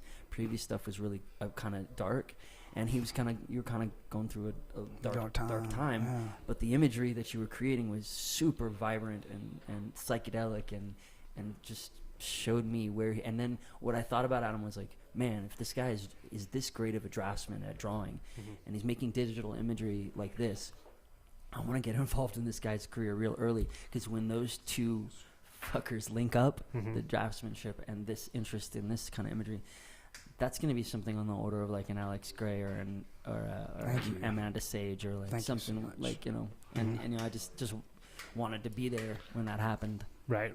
And that's the thing is, because it sounds like you're obviously a pretty spiritual guy, or leaning on that side of the fence. For sure. And you can recognize the fact that he's kind of putting everything into it, like there it is, it's all there, and what's also interesting is the fact that when you see one medium that they work in, then you realize that's only just a little piece of the puzzle of what they're capable of. Yeah, like I said, then you get like the whole the trifecta of talent, which is can't really buy talent. That's one thing. It's not really. You can try and you can go try to learn or whatever. You can waste it. But you can waste a lot of money trying to make it happen. But, and that's the way it is. I think when you're a kid and you see like your friend drawing something and you're like, what? Like, how the hell did you do that? You know what I mean? And they're just like, well, yeah, no problem. And you're like, fuck, just throw the pen. It's like that, though. It's weird. Kind of throw the pen down and you're like, ugh, why even waste my time? All right, so I'm trying to get this dragon thing with this thing. Right. Sketch it up for you. I mean, I was actually a pretty good drawer, but I was also like, kind of like I was saying yesterday, where I would always go back and fuck it up. You know what I mean? I couldn't stop touching. I couldn't stop touching it, and I'd be like, "Oh, you did too much. You did too much, man. Yeah, you did too much. Shaded it out too. Like now it's like when you see some guys who they end up just blacking out their whole arm because they got so many tattoos. Right. At a certain point, they're like, "Fuck it, just black it out, bro." It's like didn't think about it at all. Didn't plan ahead. You know what I mean? So your stuff is pretty tattoo inspired, it seems like. Somewhat, not this stuff as much as obviously the pen and ink stuff that you were showing me. Because I was seeing a lot of stuff there where I was like, okay, I could definitely see people going, I'll take that. Huge, chest and piece, nothing was like a simple. There wasn't a simple outline tattoo piece. There was only like full on. I mean, Howard has got hundreds of pages of the tightest draftsmanship work in that like tattoo style, the hardcore tattoo style, and so if there's any publishers listening, that could be a great flash book right there, hard cover. Right. Do you have are those pieces online at all? Those pen and ink stuff? I have a few posters, you can look at Howard's profile on Twitter at Howard Porter 71. Cool. So and I also post them on my Twitter, which is at Alex_Polinsky, Polinsky. So and So if you guys only talked online and First time we met yesterday. Okay, that was interesting. Exactly. Under your roof, Right. as per your kindness and bringing us out here. Okay, I might cool. just have to Well, give Just you to let everyone know, I'm gratitude. just so blown away about this opportunity and Yeah. being able to meet Adam and be a part of this. Alex, I just want to tell you I appreciate you, Oh, man. Thank Love you, brother. Yeah. This is just an awesome time in my life to meet Adam, to see his his earnings. Yeah, of I didn't what he's know. still I earning. didn't That's really awesome. know. Yeah, my life's so complicated. I Beautiful. couldn't really check up on what Ah. Mr. Dunn was all about. But I'm Yeah. suitably interested and impressed. He's got some definite. This is Well, I mean, kinda the thing is, psychedelic pimp stack right here. He's dug Well, in. I mean, the reality is that if you, Yeah. what I've always realized is you got to make your. Like, you can go to other places and check out what people are doing, which is cool. But at the end of the day, since you spend so much time, it's like buying a bed. You're not gonna go and buy a shitty bed. You're there for fucking half your life. on. So get a good bed. Even if you live in a shithole, just have a nice bed, right? That's like important. Gotta shit. have a place to rest your Gotcha. genius. And then on top of that, for me, it's been like it's pretty hard not to have a location in a town where I have a lot of people coming through, because I always feel like they miss opportunities, like so and so's in town and they want a place to go hang out. And it's even funny because the other year I should say, I had another place, another office, and I went into this building, the Green Labs, which was like right across the street from my house, and it was a cool spot. But the guys who were running it didn't have a clue, because they're from New York, first of all, which it doesn't mean anything bad at all because I'm from New York. But if you're from New York and somebody comes and tells you Wiz Khalifa is looking for a place to go smoke some weed, your answer should not be, okay, it's $200 an hour. I was like, what? Wow. No, they're not going to rent the place. I was like, they're looking for a place to bring their crew away from everybody, smoke some weed, hang out before they go up to Red Rocks to the show. Just, if you guys want to, because I didn't have a place at that moment in time, right? So I was like, if you guys want to be on the map, this is a great way to do it. Everyone will see. I think you can take photos of him while he's there, and then later you can put him up in your spot. Like, look, Wiz was here. And people go like, wow, that's cool. Yeah, this is where he hangs out. Instead, they charge him $200 an hour, and I was like, that's not even. And then like about an hour later, he calls me. He's like, hey, my friend told me who Wiz Khalifa is. I'm like, oh God, Dang. you should not be running a weed-friendly Slipped. office building. Slippity. Well, this place looks great. I mean, it's right now it's filled with Howard's art on one wall, but it's just great. Like all these glass boxes and copper piping. It's kind of steampunk. It's kind of Looks like a that was little cool, too. retro. I walked in here. I was like, 13-foot damn, this is great. Door This in the front. little walk in, remind- like a castle. yeah, reminds me of kind of like downtown LA awesome. lofts that I've been partying in for Yeah, years. it's got a very speakeasy vibe, which I like. That's that is the kind of this is a very Denver look too. They love their the brick, exposed like brick. exposed brick in And it's Denver is dug like in, like- pretty much Garage doors. garage doors and open Right. exposed Yeah. brick. Yeah, that's pretty much the look. And it's weird. You see how much building's going on around here? Yeah. Like it's gonna change. Like 2 years from now, I'm so out of here. I'm like, this place is gonna be. It'll be cool to the next guys because they won't know that it used to be even cooler. Actually, there's a great little spot behind here. I don't think you guys have been to yet, have you? The little eclectic kind of It's like a cafe bar on the music corner. spot. Yeah, Yeah, I saw that driving in. Actually, the driver, as we were going in, he's like, "That's a great place to go and The get Mercury- high it's called and the go in there." Mercury He's Cafe. like, "It's creepy Right, and cool." right, Oh, the right. Merc. Yeah, that's so Yeah, you. man, you peg me. Oh, I'm yeah, big creepy time. and cool. I like creepy. He'll love sure, No, yeah. he's so Mercury Cafe. It's Big unbelievable. time. Yeah, And that's a it's- great place, though. It's like you go in and you kind of feels like you're in some weird gypsy brothel or something. You don't really Right. know what's going on, but like, what's going on over there? Is there something happening up there? Floor's all weird and creaky. and creaky like, floor. Yeah, it's kind of, and then the downstairs is where they let people they let loose downstairs. Everyone's like, woo, and you're like, all right, this is interesting. But it's like, it's one of the. It's been around forever. I used to go there in high school to drink coffee because it was the only place we could like drink coffee and like smoke cigarettes like for a little See? bit. There you go. It's a Right. bad boy spot. It's got painted. It got roses everywhere when you go inside of it. They're like they love their roses. So I just like the imagery of you opening a trap door in the bottom and everybody going, "Woo!" Ooh, yeah. No, it's a good spot. They're always doing that. Why are they always doing that? Always doing it. Yeah, no, it's a good spot. So since this is a weed show, let's talk more weed. Let's talk about weed. Fantastic. So, Howard, we know, likes weed, but he lives in a shitty place. So how is your weed?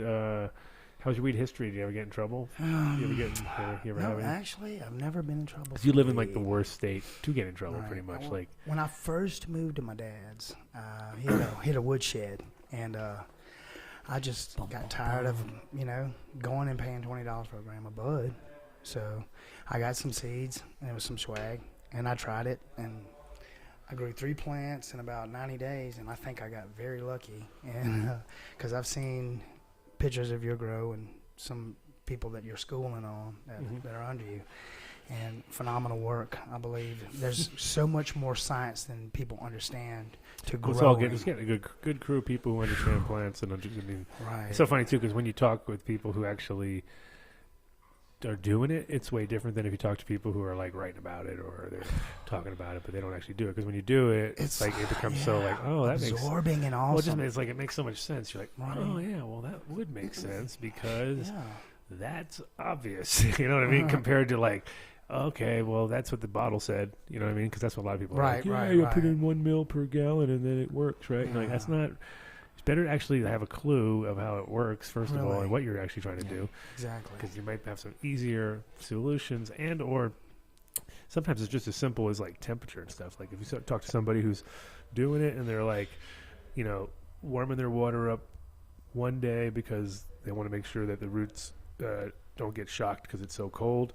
And then the other day they're throwing ice cubes in because they left a heater in and it's got too hot. And they know exactly where the right temperature is. I'm from the south.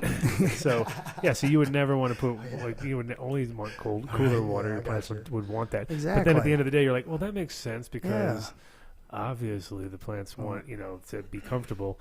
But like on a hot day, when you give them cool water, it's just like when you get cool water. Yeah, it slows but you on down. a cold ass day, when you fucking throw that same cold water on them, it's like fucking torture. They're like, what the fuck is that? But if you give them, like, say, you warm that water up to like 78 or something, and then all of a sudden they're like, oh, thank you so much. Yes. These are things I did not know. Right. Well, it's just, and the thing is, a lot of people would just have it at a set temperature, boom, boom, boom, boom, and kind of keep it at that level. And it's like, it only works if your room really is like that. And most people's rooms are kind of responsive to the, like, if it's 103 outside, it's going to be a hotter room than if it's negative 20. So, and so there's a lot of nuances indoor growing, of course.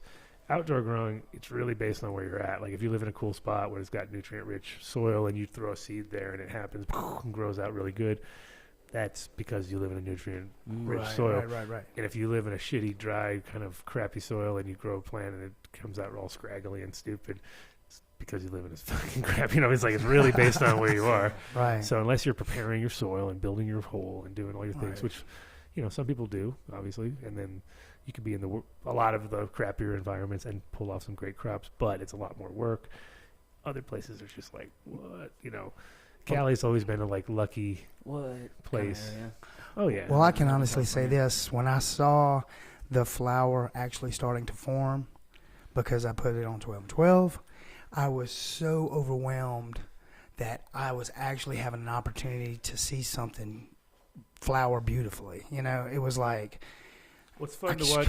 It goes. The thing is, I always find the most interesting is, a lot of people get like weird stage fright when it comes to flipping their plants over to 12/12. Like there's like this whole, like you gotta get over the hump the first time. You know what I mean? And it's like really strange because I've seen sometimes like it's like, when are you gonna make these? When are you gonna flower these? They're like already past your head, and they're like, I don't know. And you're like, you got to do these earlier because this is kind of stupid. And then they don't realize that it's actually. Indoors, it's really based on depth of the light. And the light can only go so deep, and at a certain point, it can't go any further because it's just like photon. Well, the photons want to go up, and they go reverse and kind of go back up again, and so that makes people like kind of waste a lot of times energy because they'll grow a plant so big, and the whole bottom just turns into like nothing, and then the top is where it's all at. So you might as well keep that down low, and there's a lot of that's so we're all aware of it now, and people, but it changes too because in the beginning people were growing like in a room like this, which is a basement, low ceiling, gotta think differently than if you're in a nice high ceiling place with different airflow, and Yeah, it's kind of like, I mean, it's like everything is just all trial and error, and the most important thing is Definitely. it's the error that's the most Definitely, important part. Like, a couple of errors is good, not the same error over and over again. Like, you should try to like, all right, then now I know what to do when that happens, and then move on to the next thing. Like, so, do you ever have any growing experience at all, or just by mistake? Well, I let a friend of mine, when I was younger, before I had even tried pot, I let him grow some weed in my mom's garage, inside an enclosed box with lights and a fan, and we wrote on the front of the box, we were supposed to write silicon, because we were saying, we were molding and casting some stuff in silicone molds in there. And Mom, don't open the box. But he spelled it wrong, and he spelled it silly, SILLYCON, silicon. And then one day, my mom went in there and she's like, "What the hell is That's this?" classic. And she broke the lock off because it had been, weeks, and she found these old pot plants in there that had been, Is it burned. tinfoil lined or what? Tinfoil lined. Oh, nice. Tinfoil. So it's like your with a own little homemade fan. Phototron, basically. Yeah. You're like, I don't need a Phototron. I can do this with this box. Those two guys that didn't even have any pot smoking experience, and I let him do it, and he tried it. It was a complete failure. Sounds like it. Yeah, I think. And then how old were you then? I think it was like probably about 17, 18. Okay, so you were a little late to the game. That was the problem. No, like I said, I didn't actually get high till I was 23. Because my dad was a Haight-Ashbury hippie, and he had filled me all these stories about LSD and all this stuff, and he You didn't believe any of it. You're like, Well, it just made it like, Dad did that, and so I want to become a Republican is what you're gonna say. Yeah. Republican. Yeah. And you were like, I want to be a Republican. and I'm I did gonna cut that my for hair a few short. years. Get off my lawn. Do you speak English? Well, that's all that we can do.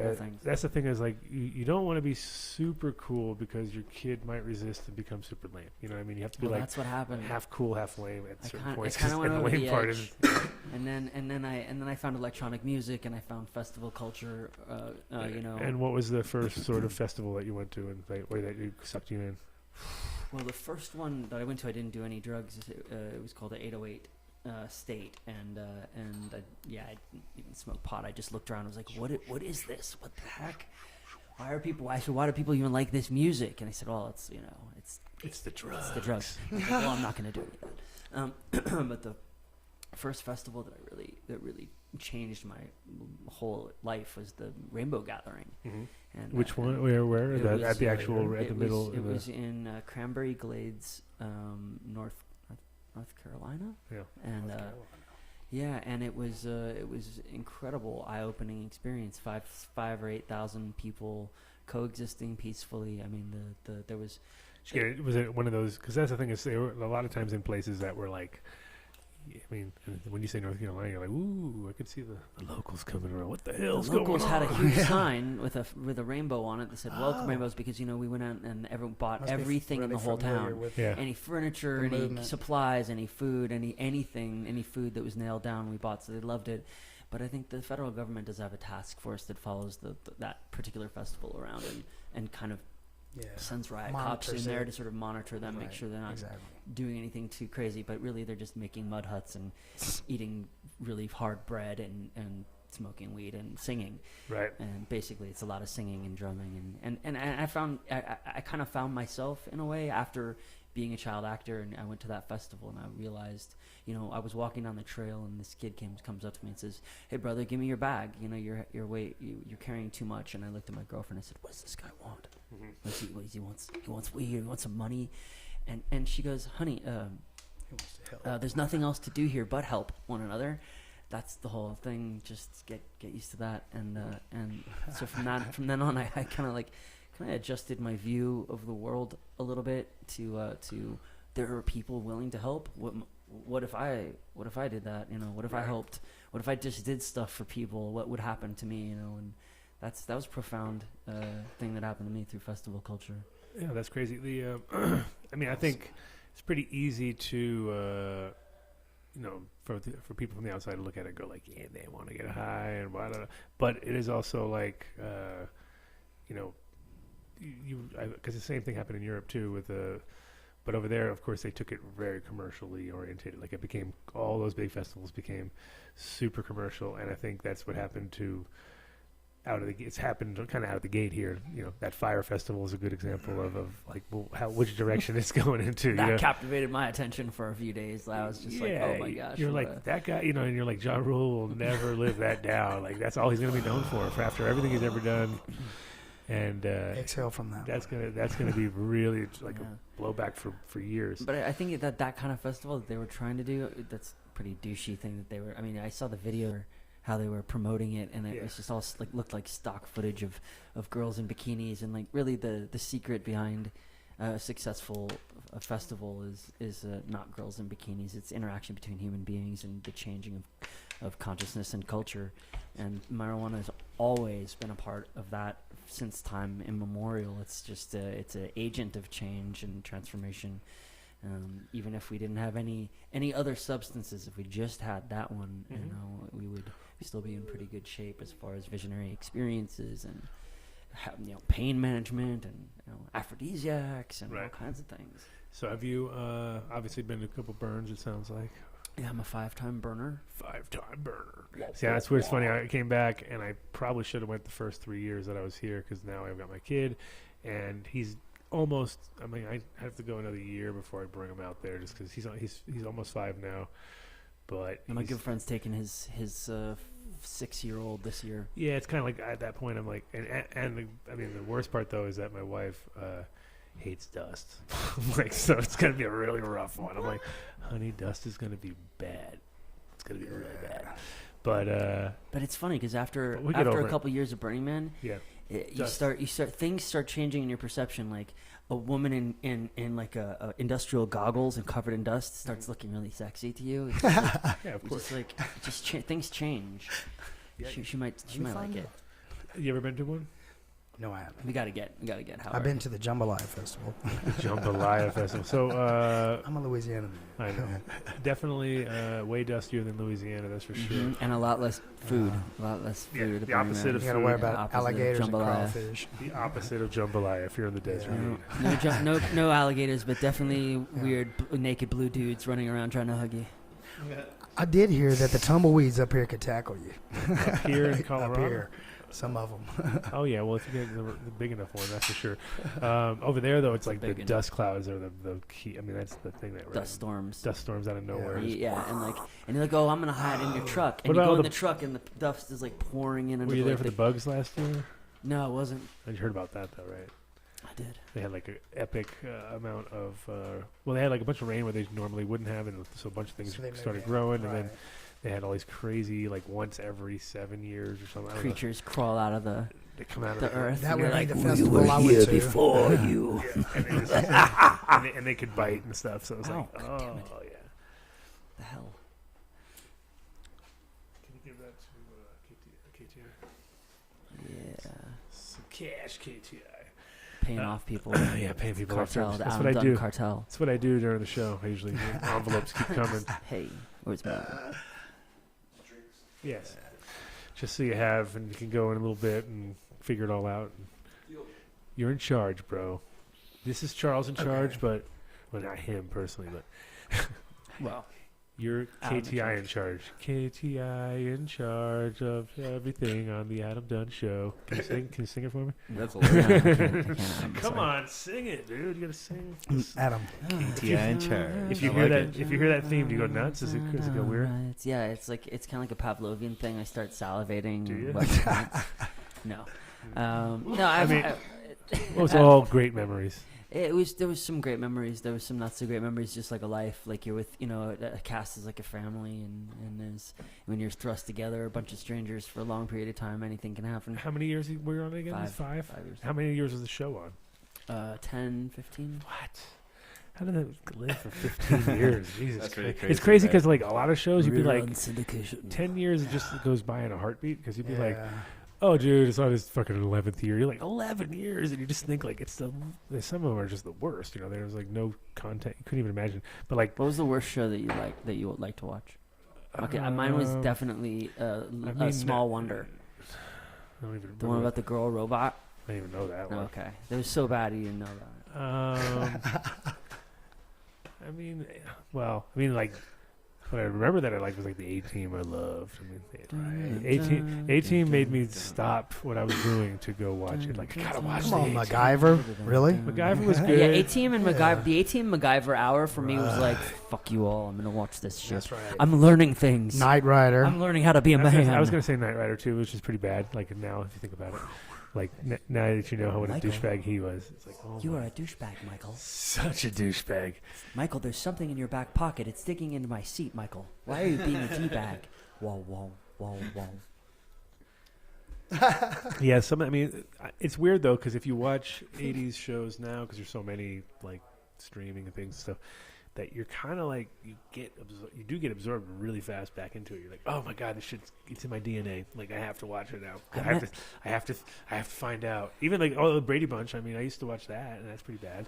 Yeah, the Brady Bunch was really bad. The Brady Bunch actually was one of those shows that was designed to like be really happy and fun, but whenever I'd watch it, it would make me really depressed. Well, the whole thing is that behind the scenes of that was really weird. You know What? Well, What like, do you mean? There was like a lot of people banging each other on this on the show. The siblings? Sibling No, banging? the mom, Exactly. Henderson, and the oldest kid. Oh, really? They had a thing going on for Oh, about 3 shit. years. I didn't know that. Yeah, you didn't know that? You just wrecked up Here's my a whole story world. about a slutty lady I who was getting it on with one of her oldest boys. Yeah, with the oldest Holy one. shit. I knew that. Well, you know, there's a lot of fans like that about Charles in Charge, surprisingly, and some people even want to see like a reboot, but I don't know how the fuck that would happen. How the hell would that? How would that look? Is everybody alive? Yeah, the grandpa's dead. So you're just waiting for this moment. You're like, it's kinda- gonna happen. with like a wild kind of like sister slightly who- just was it your dystopian sister? kind of That was on there. She's now on LNM a lot. Curiosity. She's the real pretty girl. the younger one. Yeah, she played some really psycho parts on LMN, Mm-hmm. and it was kind of like. And then I saw her, and I Josie recognized Davis you're talking about? Yeah. Yeah. But I mean, she's an awesome actress. All right, I saw her on Very LMN. sexy lady. Had a very trying time in my life, and Mm-hmm. I saw her on LMN, and it was really a psycho It's getting a little part. creepy. It's a psycho part that she was playing, and it was just kind of like. And then whenever not I really like looked at that. the cast back at what you were involved in, I was like, wait, that's her. What? And I was like, oh wow, I You wonder can how she actually got buy that a house part. from her. She'll show up and try I bet. and sell If you you've a seen house that looking movie, she amazing. will. I mean, as long as you're in the market for $1 million or more house, I was psyched out when I saw it though. It was or kind a of few million. yeah. Josie's That's getting into nice. some That's high ticket nice. real estate. I think it's Okay. awesome. I did want to add, on my first experience on growing weed, I was able to experience the psilocybin growth thing. It was pretty cool. Oh, yeah, you were So, telling me. Yeah, you yeah. were showing me some photos. Yeah, I had a fun time doing that. It was really awesome. Tell us how you, man. because you got a unique situation where it's all natural, right? Like it's Yes. literally, and you put a tent over it or something. Fairyland. It all came together. My fiance, which is Pebbles, her parents were hippies, of course, and that's her real name. She's a beautiful woman. It's a part of my life. She's laying on this sun, bathing apparatus. It's 102 outside, and we're in Sandy Hook, Mississippi. And I walk back to a manure pile, down the beating path. And it was a mysterious little path. I went down there, and there were 3 mushrooms, I know about 25 grams worth, almost dehydrated. And I just knew what they were. And I haven't experienced them, done them since I was a teenager. So I ran inside, and I Googled them, and they were them. So I put them in my Ninja. Them meaning which kind of them? Psilocybin cubensis. Okay, there was some. Really they were still robust. before they actually popped No, open. they or- were fully mature. Uh-huh. The fruit and body has done everything they were supposed to do, and they were at their end of their life cycle, and they were kind of just a little bit dehydrated from the sun, but still had some heavy weight to them. It's still, I guarantee you, there was at least 25 grams of that was awesomeness. I brought them, put them inside in my Ninja, and with a little grape Kool-Aid, not just lightly warm water. Blended them up. That's the South. And brought him outside to my fiance, and we halvened them. Little did I know that the dosage is on an average dose is 2.5, and I think she ingested maybe 15 to 20. Because you should make her a sandwich or something. Here's a sandwich. Because mushroom sandwich. Each one of the mushrooms, I guarantee you, it weighed at least 12 grams a piece. They were so robust, Adam, and beautiful. And I was so overwhelmed that, okay, I've got the right specimen, that I really didn't think to look up dosage. So about 45 minutes into the trip, Pebbles looked up at me and she goes, "Howard, it's hot. I cannot read my word puzzle anymore. How much did I do?" I was like, "I need to go see." Well, needless to say, I made it to the back of my dad's woodshed and looked down the ground, and I started seeing all these beautiful geometrical, ancient geometry shapes. And as I looked up in the air, they followed just my path of view. And then they were tracing, and just beautiful colors were going on. This psilocin in these mushrooms was really potent because I was having a good time. Kicking. So I was lightly nauseated because it was a heavy dose and I wasn't used to it, but I got over that because I was having a great time. And Pebbles got up and she was walking very fast inside, and she gets in there and she's like, "I don't know how much you gave me, but this is something else. I do not know what to do with myself right now, Mr. Porter." And I just had to keep apologizing through the whole series of events that went on.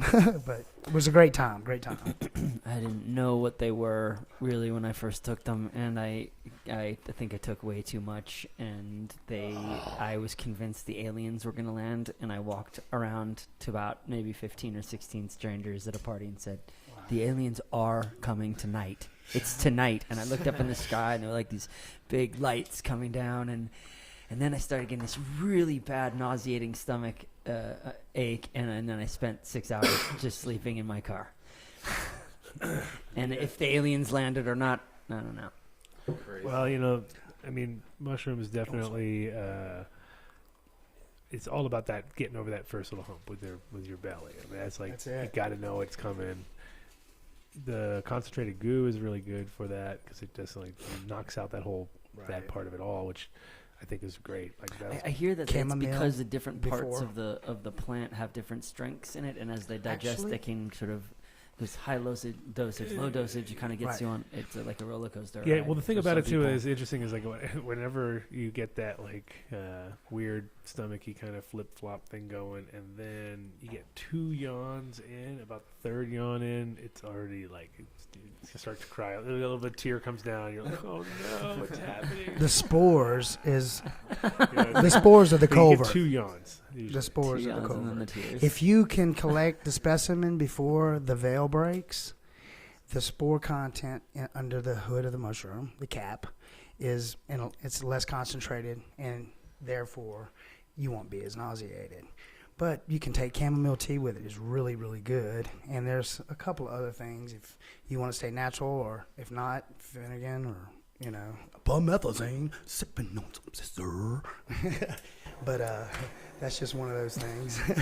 See, I can't wait when this guy starts drawing the mushrooms that he sees on his land. But that did spark something that I had an opportunity to do, Adam, and Alex, that was get more connected with the ecosystem. I learned about mycelium from that point, different types of nutrients that, like when you grow.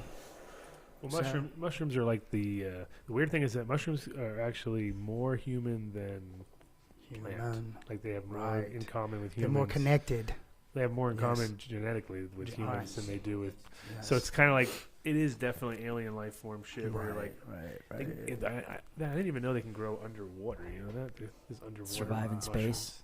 It's like that's kind of bizarre, right? Outer space mushrooms. I think Paul Stamets. Paul Stamets, the mushroom guy. 100%. This is what was so amazing about the story. That not to interject, but this was what's so amazing, that my father was on this place for 12 years, and he had a 12-stall barn.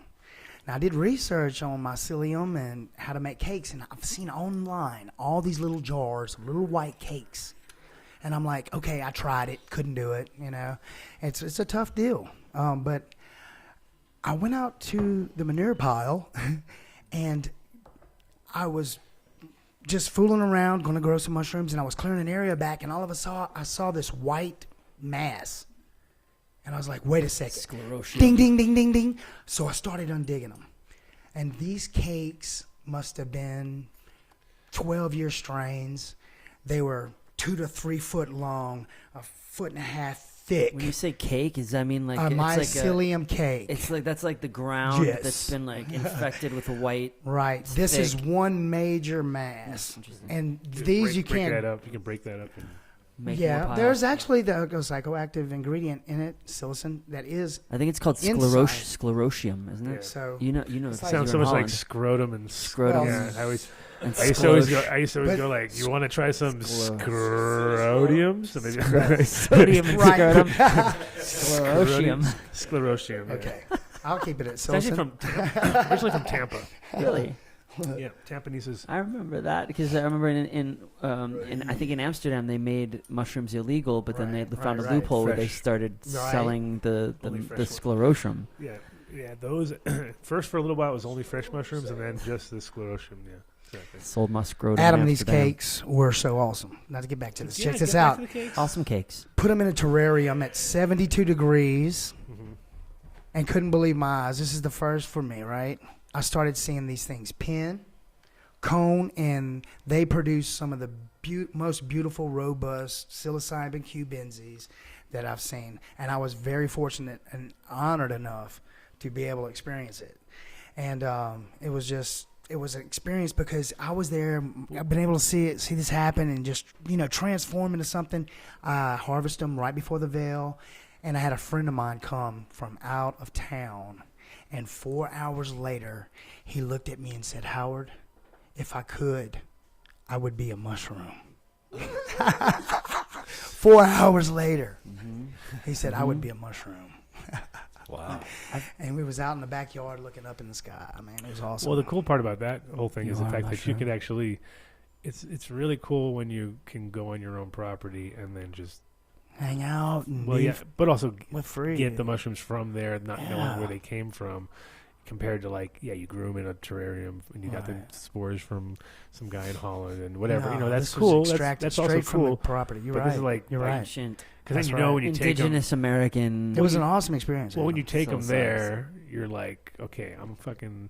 It's just like I used to call my hash 30 meter hash because it only got 30 meters away from me. So if you Right. actually had 30-meter mushrooms, you're like, dude, 30 meters from this property and That it's is totally right. different high. It's I like used right to say. here. I used to say interlocking in with your a place indigenous on the property, in a place on my videos. I'm like, because I made a few videos. Alex over here, kind of told me to. But it was an awesome experience, and I just had a great time, man. Oh, yeah, well, tell me, because you showed me photos of you just put like a tent over it and blocked up with Yeah. the light. Actually, How's that over the work? years, my father had made some little closures and stuff around the back of the property and stuff, and so he had this debris kind of piled up. And the manure pile is about 13 and 14 foot thick. It's a 12-year pile off of a holler. That's the only way I was able to extract cakes of this. A holler. Yeah, I'm from Hollywood. Oh. What's a holler? Well, now I'm going to tell What you is right a holler? now, maybe it wasn't a holler. It may have been like a little deep indention because they all got hollers up here. This is getting strange. What the hell is a holler? Is it a hole in the ground? Yes. You can trip and break your ankle off the side of it. It's that steep. But anyway, It's where it drops down into a little indentation or something. yeah. And so it was actually you walk off to it, and it's Jump in just it. a big, thick pile and mass of shavings and horse manure. Pucky. And it's pretty much filtered through the time of the summers and seasons and stuff. And there's spores that have died and, rebirthed themselves after the year's up, and they come back and they're resilient and robust. I'll actually get a bug sprayer, fill it with rainwater, and put, certain nutrients in it that are natural that they thrive on, and also take the cap off and collect the spores for 24 hours. Scrape them off, and I can put them back into my sprayer, shake it up, and go re-inoculate and give back to the ecosystem. Rather than someone just grab, oh, look how pretty this one is. This one's going to really do this to you. And I didn't want to be like that, and I wanted to be more subtle with it and give back. And my fiance got into it. It was like, it looked like LSU. It was purple and gold everywhere at him. Once I started re-inoculating, oh my goodness, it was so awesome. My fiance actually was like, hey, let's go pick mushrooms this morning.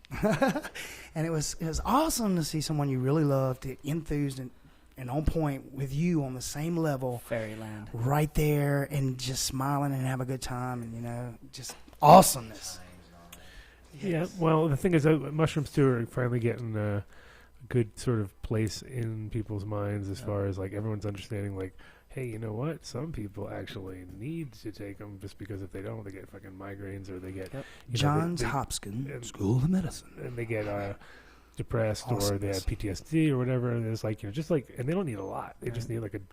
For some people, it might be a lot. But for other people, it'd be like, oh, that's it? Cool. No problem. Boom. That's 2 easy. 2 grams. 1.5 grams. Okay. Cluster headaches does do it. I am sitting here, and I'm telling you it does. I've had migraines that have wanted... to put a knife in my temple, and 2.5 grams for 4.5, 5 hours. I was totally, but now when the mushrooms did go away, my headache did come back. I can tell you this, they do work. Yeah. Interesting. Well, it's all the part that is amazing to me is the fact that they work so long term. Like they work like 6 months, and 3-day headaches. 3 months, between 3 and 6 months for some people, So it's like that's pretty dope. The stuff at the end of life too is really compelling. The fact that you can take someone who hasn't experienced any psychedelics in their entire life, and they're facing cancer and facing the end of their life, and give them a moderate dose, and they don't need to do it again. They have a renewed feeling of connection to themselves and their family, their path, and also the understanding of the naturalness of their situation. And that's I think a great entry point for a lot of people for psychedelics is realized, because everybody's got the fear of death. Yeah, well, I think now too and it's pretty interesting too when you see people who actually do it. You're like, when you first look at them, you're like thinking in your mind, because everybody who trips kind of gets into this competitive little weird thing where it's kind of like, obviously who can do more and who can trip longer and and then there's always one guy who like stands out amongst them. During the daytime useless, but when you're tripping, oh my God. I believe that psilocybin is more psychological. And so there's some people who just like, man, you're just like, really? You did that? Man? Like, you're just, right. You can't understand it. But other people, right. For me, it's like, I've done enough things to know where it's going to, so I kind of feel like, okay, well, if I take a lot less than I normally would, I'm always surprised, like, holy shit, this actually really works when you do a normal dose instead of like trying to be a hero every single time. Like, I'm a hero. And then you're just like, curled up and all weird. And that's like, you don't want to be that guy every single time. It's like that can happen. You're better off to kind of like do less and kind of work your way up. That's the whole mindset of going in on a psychedelic. Microdosing. Is knowing where you're at when you take it and being in the right state of mind, Well, and look for something. I think the biggest problem in the past has always been quality and trusting people and setting. That's always the thing. Like if you get somebody from some scuzzy guy and he gives you some acid, it's probably going to be some scuzzy acid. You know what I mean? It's like, scuzzy guy acid, I've had it. Scuzzy guy acid's not good. It's not a good thing. It's like, hey, scuzzy guy gave me some really good acid. It doesn't really get said a lot. It's usually like, scuzzy guy gave me this. I get a stomach ache. Oh, my legs are cramped. This is your belladonna trip. Cracker Chris, psilocybin cubensis is way more. But if you get it from somebody who's a good source, and then they obviously say the right things. They tell you they're got it for the family, and you're like, okay, this is a good start. You got a good start. No, but not everybody talks about that. This is, that these substances aren't for everybody. That's why you had a whole tribe of people, and there was the shaman and the satellite people around the shaman, and the interested parties, and the people you would help or she would help, and it's not meant for the whole tribe. There's certain among us aren't going to be able to get the lessons, and we shouldn't push them or make them feel strange. Yep. For those, we have breathing, we have yoga, we've got Stanley Kubrick movies. Right. And well, the thing is, I think you also figure it out when you do, like when you're young, you don't have as many responsibilities. Your big responsibility is to get home and not, not let mom know type thing. But for the most part, when you're older and you're all like got a zillion things going on, it's real hard to unwind. And then now you're forced in this zone where you're like, shit, now I'm really like, not only are you unwinding, you're sometimes so wound up that you come off the fucking hinges for a second there, because people also have this thing where I see it where everybody's a big talker, and then all of a sudden it gets down to the nitty gritty, and you're like, oh, okay, now what have you got? Actually, what have you got? And then they what are you going to do? Yeah, and then the thing is, it's not for everybody, and even if it's something like I did a peyote ceremony a little over a month ago, and it was like that wasn't really so heavy. Like I thought it was going to be a much more in the mind. I was like, no, easy. This is just, it's all about endurance. It's about being in your total. It's like doing now you're in the zone where you're like, oh, I got tricked. So in relation to ayahuasca, is it anything close? No, not even close. Okay. No, that's all. We're moving up the ladder, my friend. Like we're trying to move up the ladder. No, and the funny part was we went thinking we were doing an ayahuasca ceremony at first, and then when we on our way down, it was like, oh wait, we're doing a peyote ceremony. Well, that's a totally different thing. And I was kind of glad for the moment, because I was kind of like, wait a minute, why are we going straight to the fucking top? We haven't even worked our way up. So it was like, it was a good workout. And then, but it wasn't at all what I thought. And then it was like, okay, now I Anything understand. visual or what? No. Was it more psychological? It was not visual at all. It was you needed it. That's what's up. You had to have it because you were there for 12 and a half, 13 hours. Okay. And you're in this, you're doing all this, you do it every stage, and you got to go through it all, and you got to be cool, and you can't leave, and if you leave, you look like a dick. You know what I mean? So it's like one of those things you just had to I'm gonna sweat this out. I'm gonna do it. I'm gonna make it work. And so it was pretty interesting. It was interesting, but it was definitely vetyourshaman.com. It's like, and then you gotta know what the setting's gonna be like. Yeah. That was the whole point. I was going on someone else's thing. I was like, yeah, sure, we'll come down. But everything else about it was great. I mean, it was awesome. It was not and we all were thinking it was going to be come out to Sandy Hook. I guarantee way more psychedelic. But it's also just because you'll enjoy yourself. But we did because they do it in this. It's actual ceremony. So there's a whole. It's not just rah rah rah rah rah until you fucking and then you're like laying in bed and and that's it. It was like you got to stay aware and do. So it was kind of like they had it all figured out.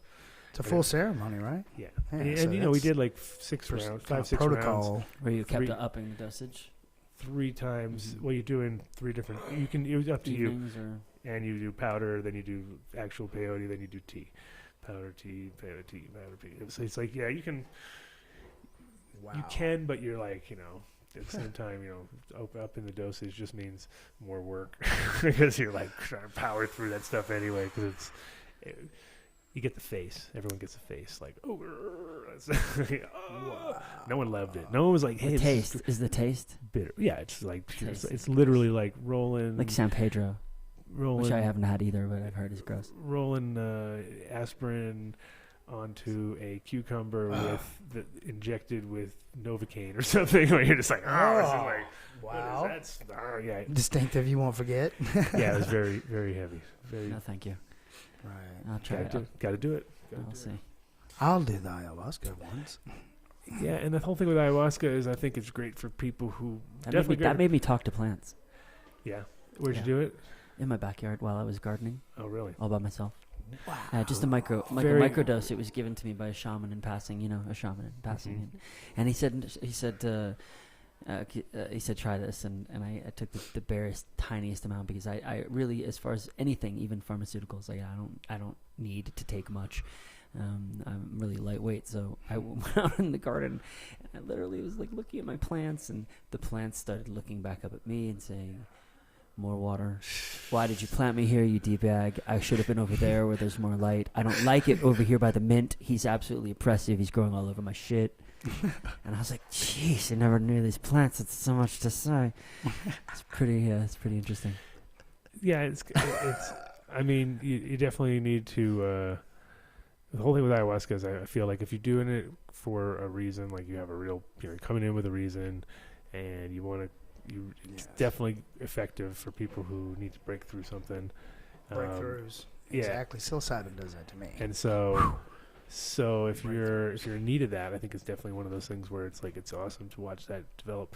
That was one of the things where I was nervous. I felt like I was going in to get a test and like I don't really need to be here. Like, hi, I'm just, I don't know if because at the same time, if I listen to everybody's stories and they're like, this person had, got abused, and this person is on smack, and this person, right. I feel like, man, I don't have that many problems at this particular time. Maybe I shouldn't be. Oh well, you're sucked away into the whole thing. Like, welcome to fix your problems. You don't have any problems. Introspective nightmare. And then you're like, no, remember that time when you were 9? My grandmother's crawling up my leg with a knife between her teeth. Yeah, exactly. But the whole point of actually, like, some people go in and they figure out that they did have some issues that they didn't know it, and sometimes they are super pain. Like this one guy was telling me, like, sort of the same thing. He was like, I didn't realize I caused so much pain to this kid back when we were like 8, or 9. Right, That's good. That's some good shit. And it was like he just didn't know. You know what I mean? Shit. Yeah. Well, he So knew. He just didn't let himself know. Right. Yeah, exactly. But hey, had to let it out. But in general, it's interesting. So I think, like, it definitely it's definitely got a lot more.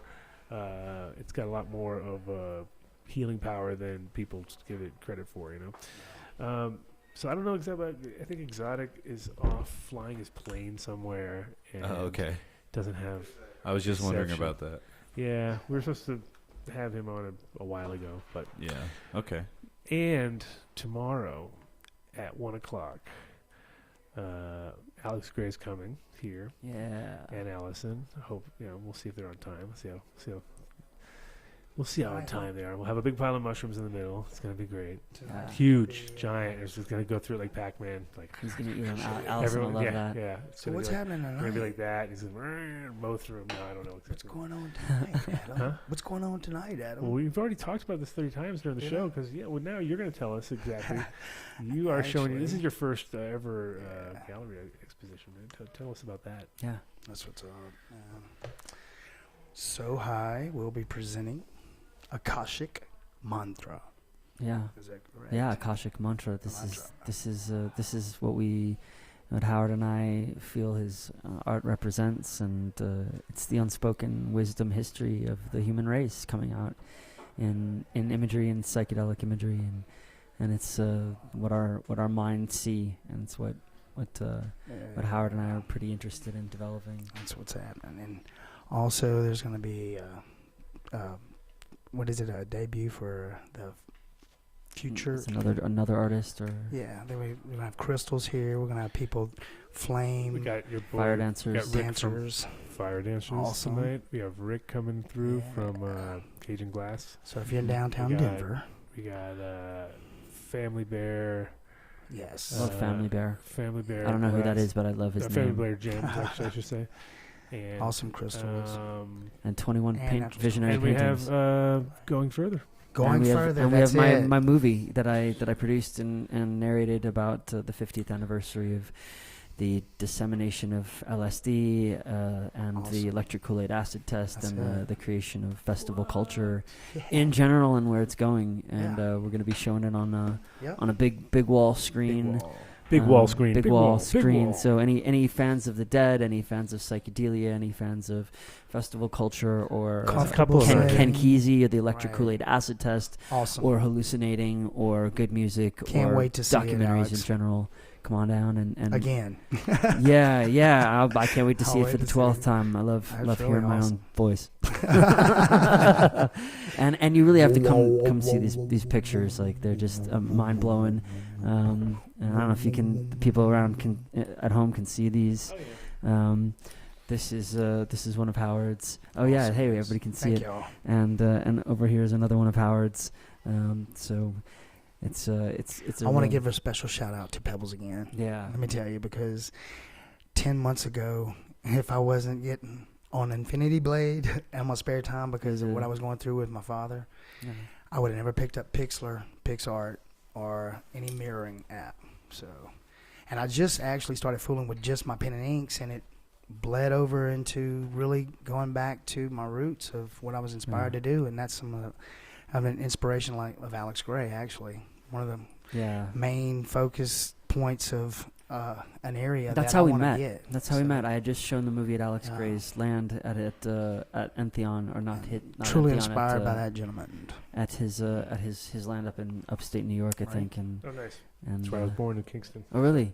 Yeah. And Howard noticed that I was with Alex and hanging out with him and showing the movie, and I think that's when we first got in contact. And I said, "Man, you gotta don't think about this dream. Like, you have the skills to make this kind of imagery happen." And I think Alex has really been the inspiration for many visual artists. Of course, and it's cool because he's super approachable when you actually get to hang out with him and stuff. He's like, oh, okay, and he's down to earth. Yeah, super dope. And like I got to meet him in Amsterdam years ago, and it was like he was when people are there, they're even more guard down just because everything's like wide eyed and wow, what's going on here, you know? And so yeah, it was kind of nice to see him on that side. Not just working the circuit like now. He's like grinding. He's like, man, he's everywhere. And like, there's a big show tomorrow, which is gonna look pretty good. Yeah. And we'll talk about that tomorrow when we have him here, so we can get the whole lineup. And yeah, should be good for sure. So we're gonna have more from Alex and some more from Howard also. Tomorrow. Alex and Alex. Yeah, exactly. Yeah. Well, thanks, Adam. Yep. Thanks for coming through, and thanks for anybody coming through tonight. It says 6, but we're anticipating the rush comes in later. Oh, yeah. But, come on down, 2209 Welton Street, and check out the art from Howard and Family Bear Gems and from Cajun Glass. So I want to, and also come watch that movie, go with further. I want to thank all the sponsors. Guys from Incredibles, you don't have to pull them all up. It's okay. I'll just run through them. Guys from Incredibles and Growstone. Incredibles is iloveincredibles.com. Growstone is growstone.com. And also from guys or Jeremy over at Build-A-Soil, which is buildasoil.com. You can check them out. And don't forget, last but not least, the Seeds Are Now. Guys were supposed to bring us Exotic today, but I think Exotic is flying his plane around, and he's doing some seriously deep investigating, he said. So we'll find out what that was all about. Get him on for sure for a little bit next week, and hopefully all the guys from the chat gang come back and see what we're doing tomorrow. And that'll all be posted by KTI, who's over there feverishly posting all this stuff, making sure it goes up instantaneous, becoming like a precision run group here. Look at that. Amazing. Look at that. Table's all slicked out now. You're feeling it now, right? Oh, big time. You came in, you're like, whoa, it's even better. Yeah, no, I like the new digs over here. It's all even a little bit better. Thanks for watching. See you guys next week, and hopefully see some of you guys down here today. Peace. Shout out to my beautiful wife, Cece, and little Nick. Can't forget that. Jesus. Nope. And Ace.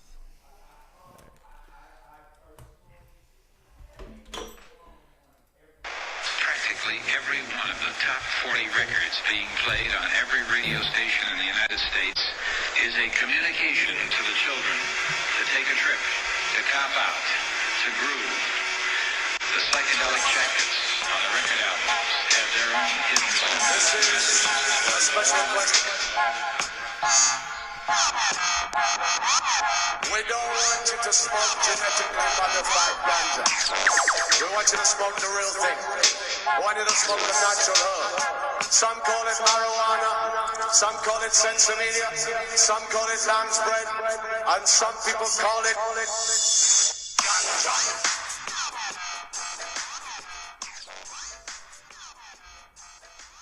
So you're going to run the show tomorrow then? I guess so. If you won't be here, then yeah. Yeah, I